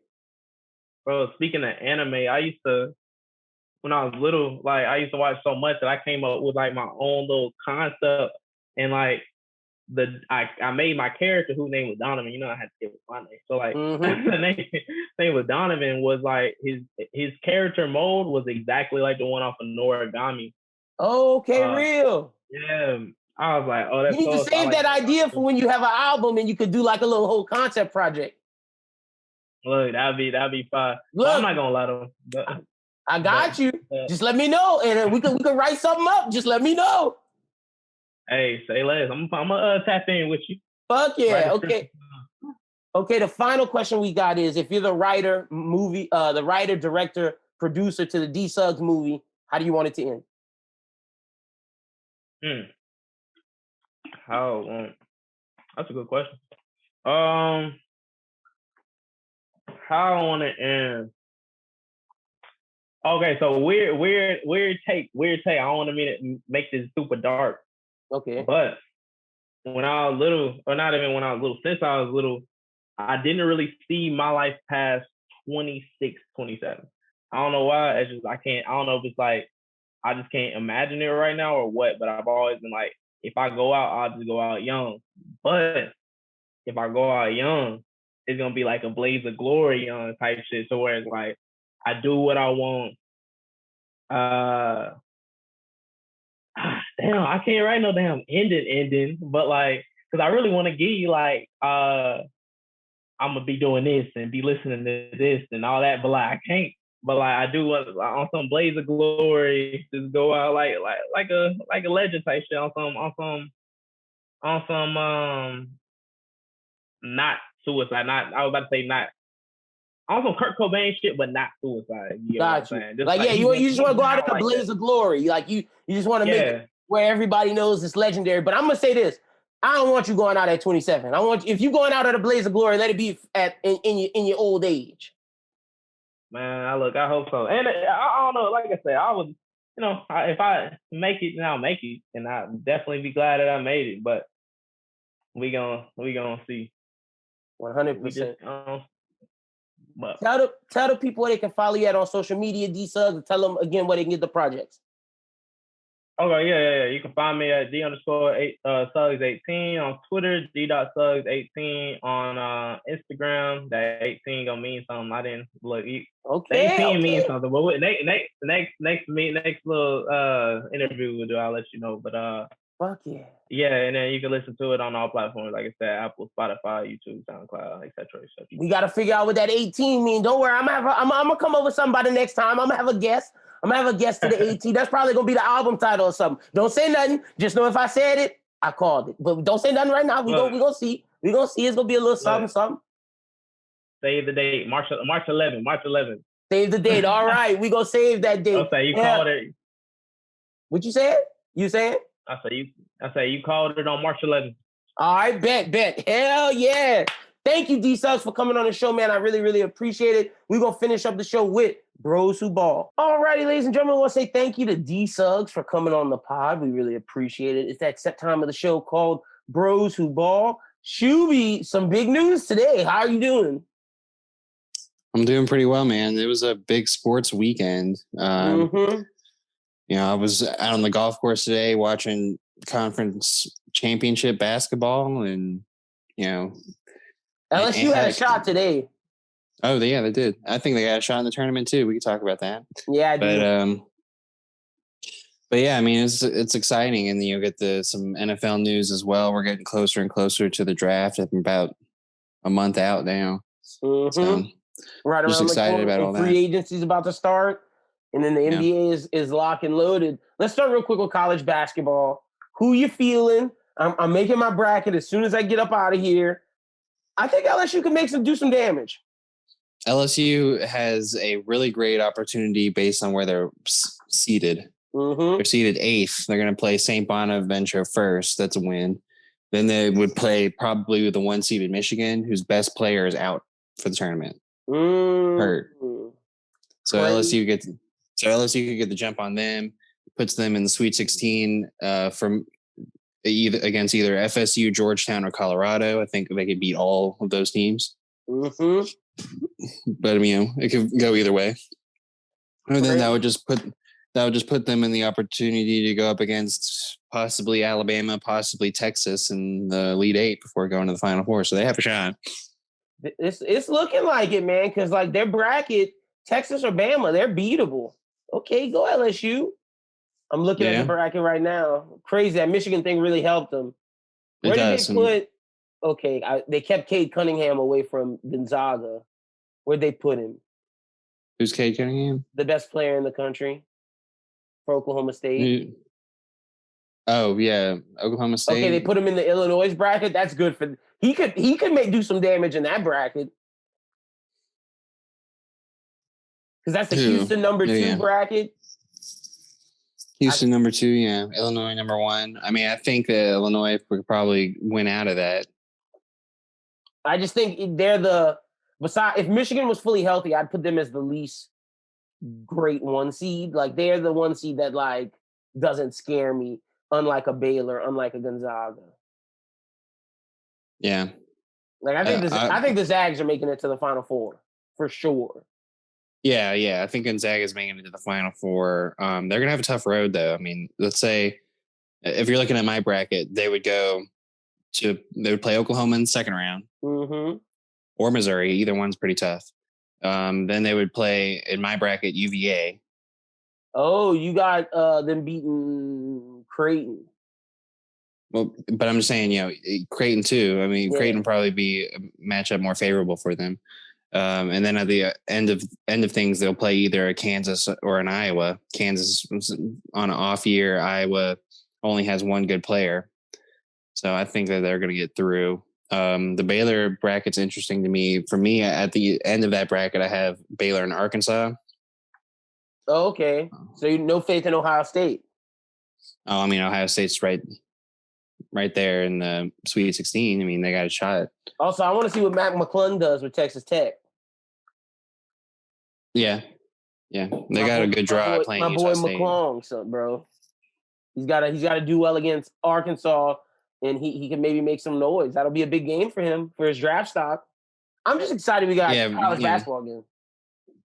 Yeah, this year, more so than, it's been a while since we've done a bracket because we didn't do one last year. Mm-hmm. And, like, I find it really hard to figure out upsets.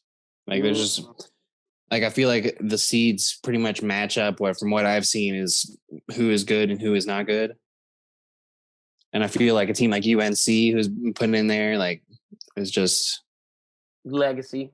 Like, they couldn't put Duke, so it's like, like, I don't see Winthrop upsetting Villanova. I don't see Ohio upsetting Virginia. Like, I don't see like these Cinderella team like Colgate upsetting Arkansas. The one upset that I do think can happen is Georgetown beating Colorado. Ooh, you think Pat Ewing can get it done, or is that your Knicks love? Well, I mean, it's more so what I've seen from them in their conference tournament. You know, they came in as I think an 8th seed, and they really played good tournament ball. So them having the momentum going in, Colorado lost their conference championship game, and when I was watching Colorado on the floor, it just doesn't seem like they have the players that look like NCAA tournament winners. Got you. So I could see that they could be an exit team. True. But that's really like the only one I'm thinking. Because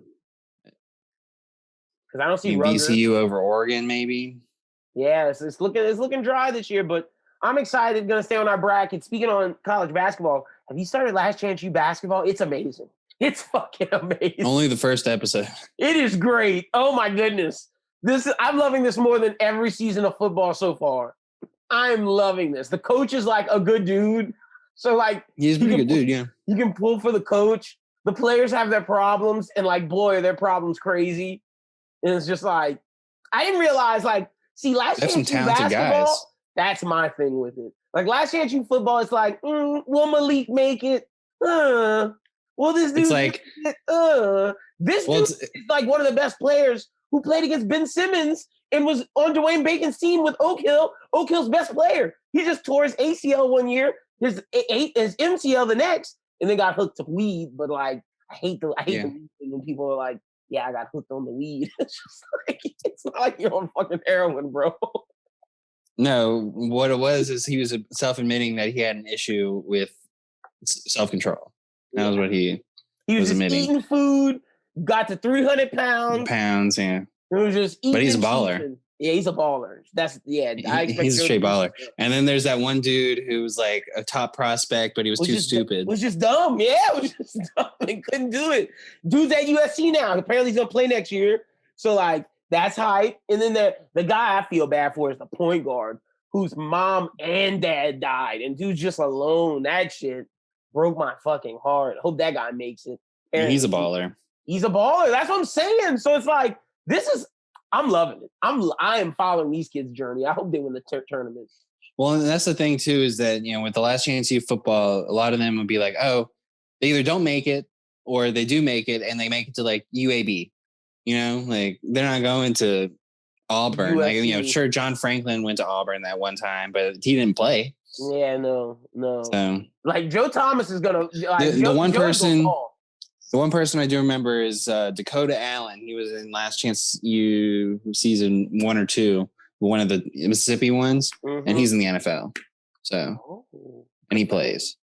Okay, so good for him. That's fine. He ended up going to Texas. He was the guy who went to Texas Tech, and then like had like some kind of issue. His head on his shoulders. Mm-hmm. Oh, okay. Of course he makes it. Good for him. Yeah. Glad for him. Do with the dreads. Yeah, do with the dreads. Good for him. But yeah, like what you're saying with Last Chance U. What's good about those guys is that you can tell that they're ballers. They are guys who could, play, like that guy you said this goes to USC, or they're guys who could end up having careers, at G League, mainly overseas. Like that's the cool thing about college basketball, in my opinion, is that it gives you the opportunity to go play overseas and travel the world. Like shit. G League who? Money. Exactly. Like that's the thing with basketball. Football doesn't offer you. It's one league or bust. Like nobody's trying to go play in the Canadian Football League. I mean, some people do. Don't get it twisted. Some people definitely do, but like they love the game of football. Like college. Did you hear the rumors that XFL and CFL are The Rock making moves? The Rock's the man. But I can't believe The Rock owns the XFL. That's crazy. Like, I know it's a joke on his television show about him running for president, but at this point, I would vote for him. I like the guy. The XFL's move with the CFL's like, oh yeah, The Rock, I like you. You're president material. Hey, what is president material nowadays? But anyway. True. But yeah, I mean, I think all that would be pretty interesting if they could get that going. The one thing I'd be interested in is would the XFL consider taking teams not in the near Canada level? Like, would it just be teams like a North Dakota team and a Seattle team and a keep the Southern teams, keep everything. I think the Rock's gonna make a good plan, man. I trust him. I do too. So I'm with you. But let's talk NFL. Big news. Big news. Drew Brees retires a New Orleans Saint. Hey, let's give him a round of applause. Let's give him some air horns. One of the best quarterbacks of all time. Now it's time to show love. I said this on the radio show. I was hating when he was playing, but now that he's retired, I can show love again. Like, I can be a fan again. Like, hold on, let's see. Where we at? Round of applause for Drew Brees in his career. Thanks for the memories, Nine. We appreciate you. Are you the best quarterback of all time? No, but, you're up there. Sensational. He's definitely on his way to Canton. Definitely, 100%. First ballot Hall of Famer. Probably so. Like, I think bringing New Orleans to Super Bowl has everything to do with it. Top 5 quarterback of all time. Gotta be, or at least top 6. He's definitely top 10 for sure. He's definitely top 10. So, I don't know about where I'd place all that. He got to be at least. He's no Tom Brady. No, he's not. He's not TB12. Look, Taysom Hill. People were tripping, saying 140 million. Nah, the Saints said they could get rid of that at any point, and they stretched it across 4 years. Taysom Hill has never seen that 140 million. So, Jameis, come on down. Yeah, it looks like that's the move. There's a lot of people that are still thinking about, what if the Saints go in the draft, blah, blah, blah. I think that's pretty much done at this point. If they get Jameis signed, you have Jameis and you have Taysom Hill. That's your quarterback room. Mm-hmm. I think that they probably will get somebody in the draft. Maybe like a Kyle Trask, nobody jumping up.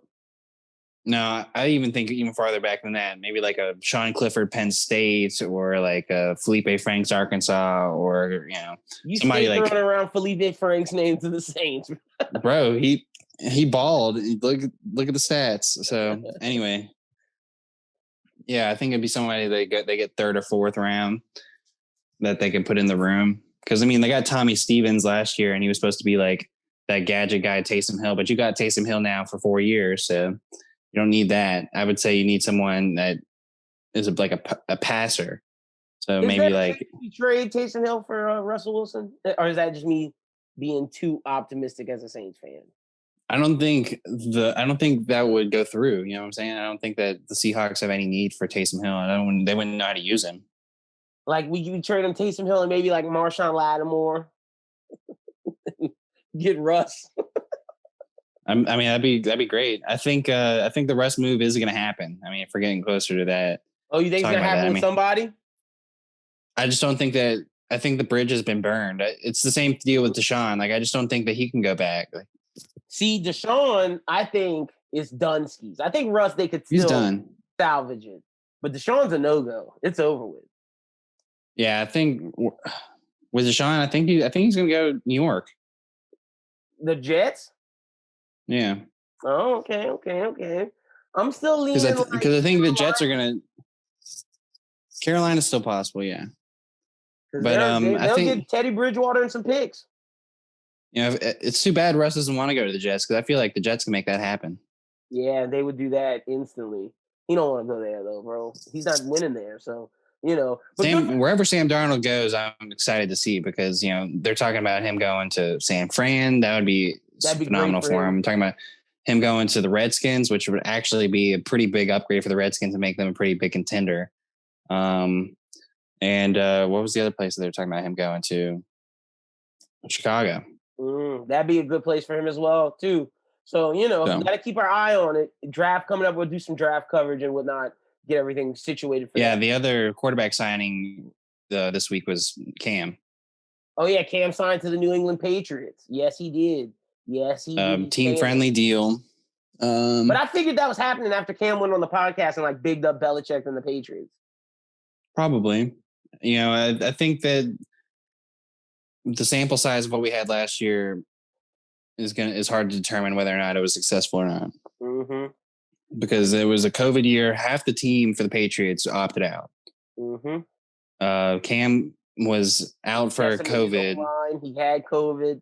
decimated weapons. Like, it wasn't the real Patriot squad. That was like the replacement squad, legit.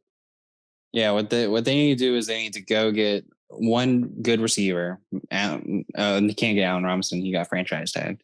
Kenny Galladay. Maybe Galladay, someone like that, yeah. Emmanuel Sanders, now that he's available. Jones, somebody, just to give him a weapon. So, that's what the Patriots need to do at the moment. And I wouldn't say draft one because they've done that terribly. Yeah, and N'Keal Harry not looking like the guy. So it's gonna be interesting. We're gonna see. They would find a way to pick the worst receiver in a receiver-rich draft. That's the Eagles' job, brother. That is the that's job. Also what the Eagles excel in as well. Exactly. And they need to find someone because they've talked about that they're gonna roll with Jalen. So they need to figure out who they're gonna throw the ball to. I've also heard that they're gonna try and move Ertz. Mm-hmm. Ertz might be retiring. I think they're looking at the Florida guy, Kyle Pitts. If I was anyone, I would look at Kyle Pitts. Like at this point, I think that Kyle Pitts is like the pick. Over Jamar Chase and Devontae? Well, he's not a receiver. Oh, you're talking about just like with tight ends. Okay. Yeah. Well, they got Kyle Pitts, hybrid tight end receiver, but that's what I'm thinking the Eagles are going to get, but we'll see. We'll talk more draft soon enough. Pelly's got to win tonight. I loved it. Lonzo Ball, 20 points. Brandon Ingram, 23. Zion, 27. Josh Hart off the bench, 13. Kira Lewis, 13 off the bench. And Jackson Hayes, 17. Sitting the bench helped him? Nah, he was just and poster. Time. It was just garbage time. That's all that was. Can't play him in real minutes. But, good for him. Loved what I saw from the Pels. I'm back on the Lonzo Ball bandwagon. Just like that. Back on it. If he plays like this, he's the third core member. And you have to sign him. Apparently in the Smoothie King Center, they were ragging on Paul George, which I love.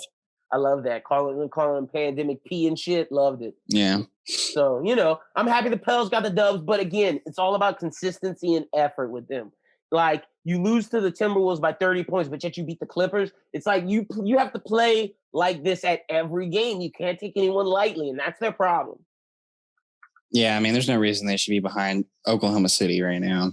Exactly, in the standings, like they're not even 10th anymore. They're not even 11th anymore. They're 12th. Like that, like you're saying, we should be better than Oklahoma. We should be better than the Grizzlies. Like that's just facts. And I feel like, honestly, even though Steph Curry and the Warriors have been playing good, I feel like we should be with them. Like the Pelicans just play down to their competition too much, and it gets ridiculous.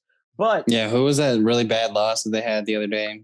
Against the Timberwolves. Yeah, T-Wolves, yeah. It was just bad, man. It was atrocious. They come out and beat the Cavs. They come out and they beat the Cavs day before yesterday, so on Friday, and then they come out today, beat the Clippers. I think they play again Tuesday against the Trailblazers. That's a big game. They got to come out and play good. If they can start rolling together some wins, we can be back in the playoff hunt. Like, all we have to do is make 10th. That's all we have to do. A side note on thinking about Alabama basketball, if Kira Lewis and Colin Sexton would have never have left, they would have been on this team. How crazy would a good team would that have been? This guy on his Alabama basketball. They're going to lose to LSU. Don't worry. It's going to happen. Well, if they did, that would be the Elite Eight, and that would be a pretty successful trip. I'm just saying it's going to happen. But shout out to the Pellies. Hopefully this road trip, they could do some stuff. Again, Trailblazers Tuesday, and then they don't play again until Thursday, Trailblazers again. And then Sunday they play again next Sunday. So, they don't play. Yeah, they play again next Sunday against the Nuggets. So we'll be talking about the Nuggets game. We'll be talking about how they did against the Trailblazers. And hopefully they can beat the Trailblazers at least one out of the 2 times. Hopefully. Yeah, they got a tough stretch. Playing the Trailblazers, playing the Lakers, playing Nuggets. It's been a rough couple weeks. Yeah, no, because they go from the Nuggets to the Lakers, and then from the Lakers they go to the Nuggets again. Yeah, back to the Nuggets. Crazy.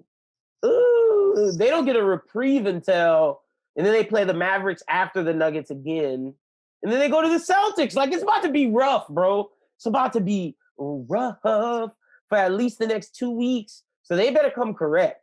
They got to start winning some of these games. But like I said, they can play with anybody if they play with effort.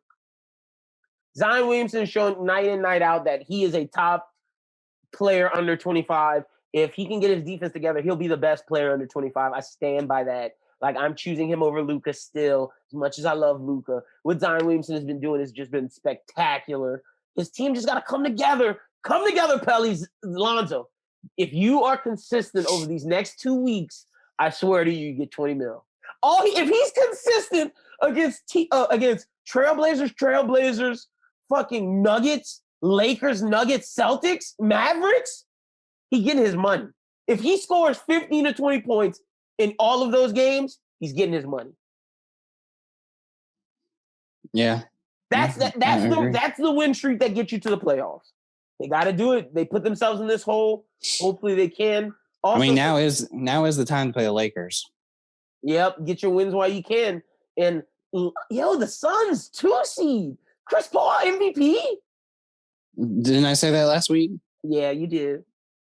That's what I'm saying, man. Like the fact that he can go to that team and then now they're a 2 seed. That's insane. Like, change Devin Booker's career trajectory. For sure. I mean, like, at this point, I think the Suns are a contender to win the whole thing. Yeah, I agree. I mean, like, at least in the West. And I think, like, depending on Ayton, they can maybe give the Nets some trouble. Maybe. Still got to wait and see what's up with Blake Griffin, how he plays with that team, because the Nets are the favorite, and it's not even close. But, like, if Blake Griffin is a bum and, like, the Suns really listen to Chris Paul and buy in, they got a shot. I'm falling less in love with the Clippers, and more I see them. Yes. Yeah. Especially with today's game against Pelicans. I mean, they should beat the Pelicans. Let's be real. Yeah. And it's just like Kawhi, PG, y'all gotta do better, man. Y'all gotta do better if y'all are trying to beat the Nets, because y'all say y'all can turn it on, but like y'all haven't been turning it on and been giving up to teams that y'all shouldn't lose. Well, to, the issue with them, and I don't know if it's blasphemous to say, but they're 2 beta personalities. Mm. When Kawhi won, he was with the Spurs, who didn't need him to be the leading personality, and in Toronto, it was honestly Kyle Lowry. Yeah, Kyle Lowry was the vocal leader of that team. Yeah, and Paul George isn't that, so it's interesting, man. They're gonna be interesting. But you raise a great point. Which was the whole deal with why the Clippers had to split up that team from last year, is because you had the guys who had been there, who were the vocal leaders, and then you had the people who the organization was depending on, Paul George and Kawhi, who could do whatever and not get any consequence. Yep, and they weren't dealing with that. Also, hope Joel Embiid's okay for the Sixers. Yes. Injury, pray he's okay, so like the Sixers don't lose their momentum, because they need him to win it all. Like, I know they won against the Spurs today, but it's the Spurs, and they won handily. Ben Simmons actually played pretty well. Ben Simmons had 14 and 9. Tobias Harris picked up with 23, 7 and 9. Steph Curry 21. They're a complete team, but like they definitely need Joel. Like I said, hopefully he's okay, and it's nothing too crazy about his injury. And that was where Doc Rivers landed, right? Yeah, that's Doc Rivers.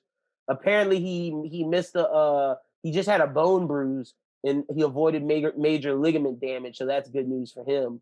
And Joel Embiid can stay on his MVP course, because I'm ready to see the 76ers versus the Nets and see how that goes. But tomorrow, your Knicks, the battle for NY. Are you excited? Are y'all gonna win? No. No and no. Look right now, man. Look, y'all are in 7th. Oh, y'all let LaMelo them patch y'all up? Ooh, shooby. Have you watched the LaMelo game? Y'all got a game? battle on your hands with the Hawks and the Pacers and the Bulls. Y'all got a battle on your hands. Have you watched LaMelo ball? He's a baller. Exactly. So y'all, but I thought y'all had ballers. Well, still the Knicks at the end of the day. We're wading through the waters, trying to figure it out. 2 weeks ago, it was, yeah, baby, we're the 4 seed. Now we're wading the waters, trying to figure it out. What was the last 10 games were 6-4?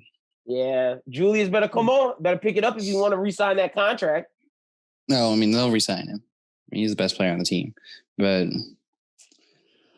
Yeah, it's rough going for them. Let's see what their stretch is just real quick. I mean, they got the Nets, they got The Sixers. the Sixers in Orlando, and then the Sixers again, and then Washington. So they got 2 wins in there. Yeah, they do. They do. Y'all are just compete like the Celtics need to find their groove. The Hawks. It's gonna be interesting, man. Going down the stretch with the NBA, it's gonna be interesting. Gonna bring our guy Justin in soon enough. We send our prayers to Justin.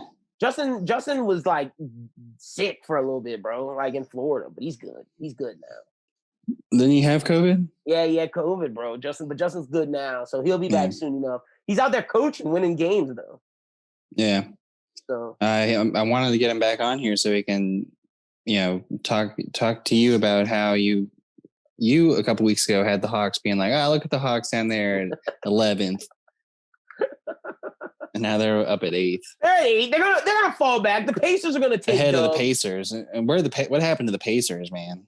I don't know. The Pacers are. Let's see. They went 3-7 in the past 10 games. That's the whole reason they're down as low as they are.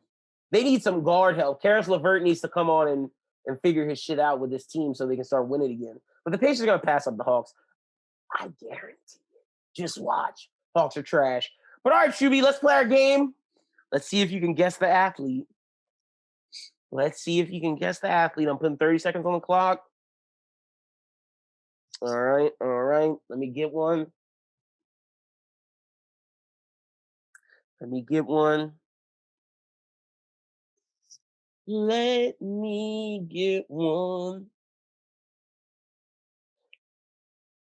All right, I got one. All right, 30 seconds on the clock. Begin your questioning. Lonzo Ball. Is it an individual or a team sport? Individual. Did this person compete in the Olympics? Yes, he did. Oh, so it's a he. That helps. Is it Michael Phelps? No. Is it what Usain Bolt? What's your final answer? I said Usain Bolt. All right, you got one. You're 1-0. You got one this week. You're 1-2. Moving on up, getting some good goes. Next week, Doom and Brooklyn will play. You will not play next week. See if they can catch up to your ranking. 1-2. All right, not too bad. Usain Bolt. I gave you an easy one this week. It was either going to be him or Cal Ripken, and I did not think it would be Cal Ripken Jr. Probably not. Even though I've seen, out of the limited baseball games I've been to 2 Cal Ripken Jr. games. Really? Okay. Yeah, 1 in Baltimore and 1 in Atlanta. Nice. All right, well, tell the people they can follow you on social media. You can follow me on Twitter and Instagram at aschubert14. This week for Bros Who Binge, we're doing a lot of movies. We're going to talk about Boss Level, a Hulu original. We're going to talk about Cherry, that just came out on Apple TV. And we might talk Nomadland. It just depends. Probably not. Depends, yeah. But we are continuing our greatest actor of all time list. I've been shuffling the list, man. All week, I have been shuffling the list. Like right now, 11 is blank. And I don't know. Well, luckily, we're not going that far. Where are we at this week? We're 19. We're going 19 through 15. Ooh, I need to solidify 19 through 15, but I think it's good. Ooh, I like my 19 through 15. All right. So yeah, we'll be talking about that as well as all the news going on. If you want some good TV, make sure you watch Ted Lasso. I just finished it the other day because I had left it for a little while, but came back. It's still one of the best shows that came out in the past 2 years. Mm-hmm. And Falcon Winter Soldier on Friday. I'm excited. The reviews Justice are going to begin soon. Oh yeah, and then we got is Justice League this week? This weekend, yeah. Oh shit! Okay, this Bros Who Binge episode is gonna be interesting, but the next one is gonna be really interesting with Falcon Winter Soldier, Justice League, and fucking some other shit. Crazy. And isn't Invincible about to start too? Pretty soon, yeah. Am I gonna be able to watch all of Justice League before that episode? I don't know. 4 hours, you better. 4 hours? Oh my god. Apparently it's good. Yeah, but 4 hours? Look. It's An gonna hour be a day. goodness. You're gonna get some dark side content. Yeah. My thing is, my big question is, what's the in between of the moments we know and the dark side content? Is it just like bullshit? Like,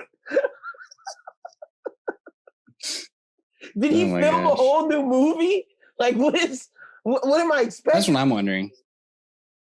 Like, how much different is it gonna be? Well, apparently they fixed the mustache thing. That's what I heard. I read an article today. We're gonna see, but they might as well just left that man with a mustache. Superman with a mustache. That'd have been lit. Bearded Superman. I'd have fucked with it. Black suit, dude just died. Like, facial hair grew, of course. Yeah. Oh man. Well, all right. That's all we got for this week. For Doom, for Brooklyn, for Schubert, for D Suggs. My name is Lennon. You guys have a good one. We'll talk to you next Monday. As always, be sure to check out Bros Who Binge. Be sure to check out all the other content on the network. Black Klansman Run It Back is out now by the time you guys hear this. So be sure to check out all of that. But until the next time we talk to you, peace.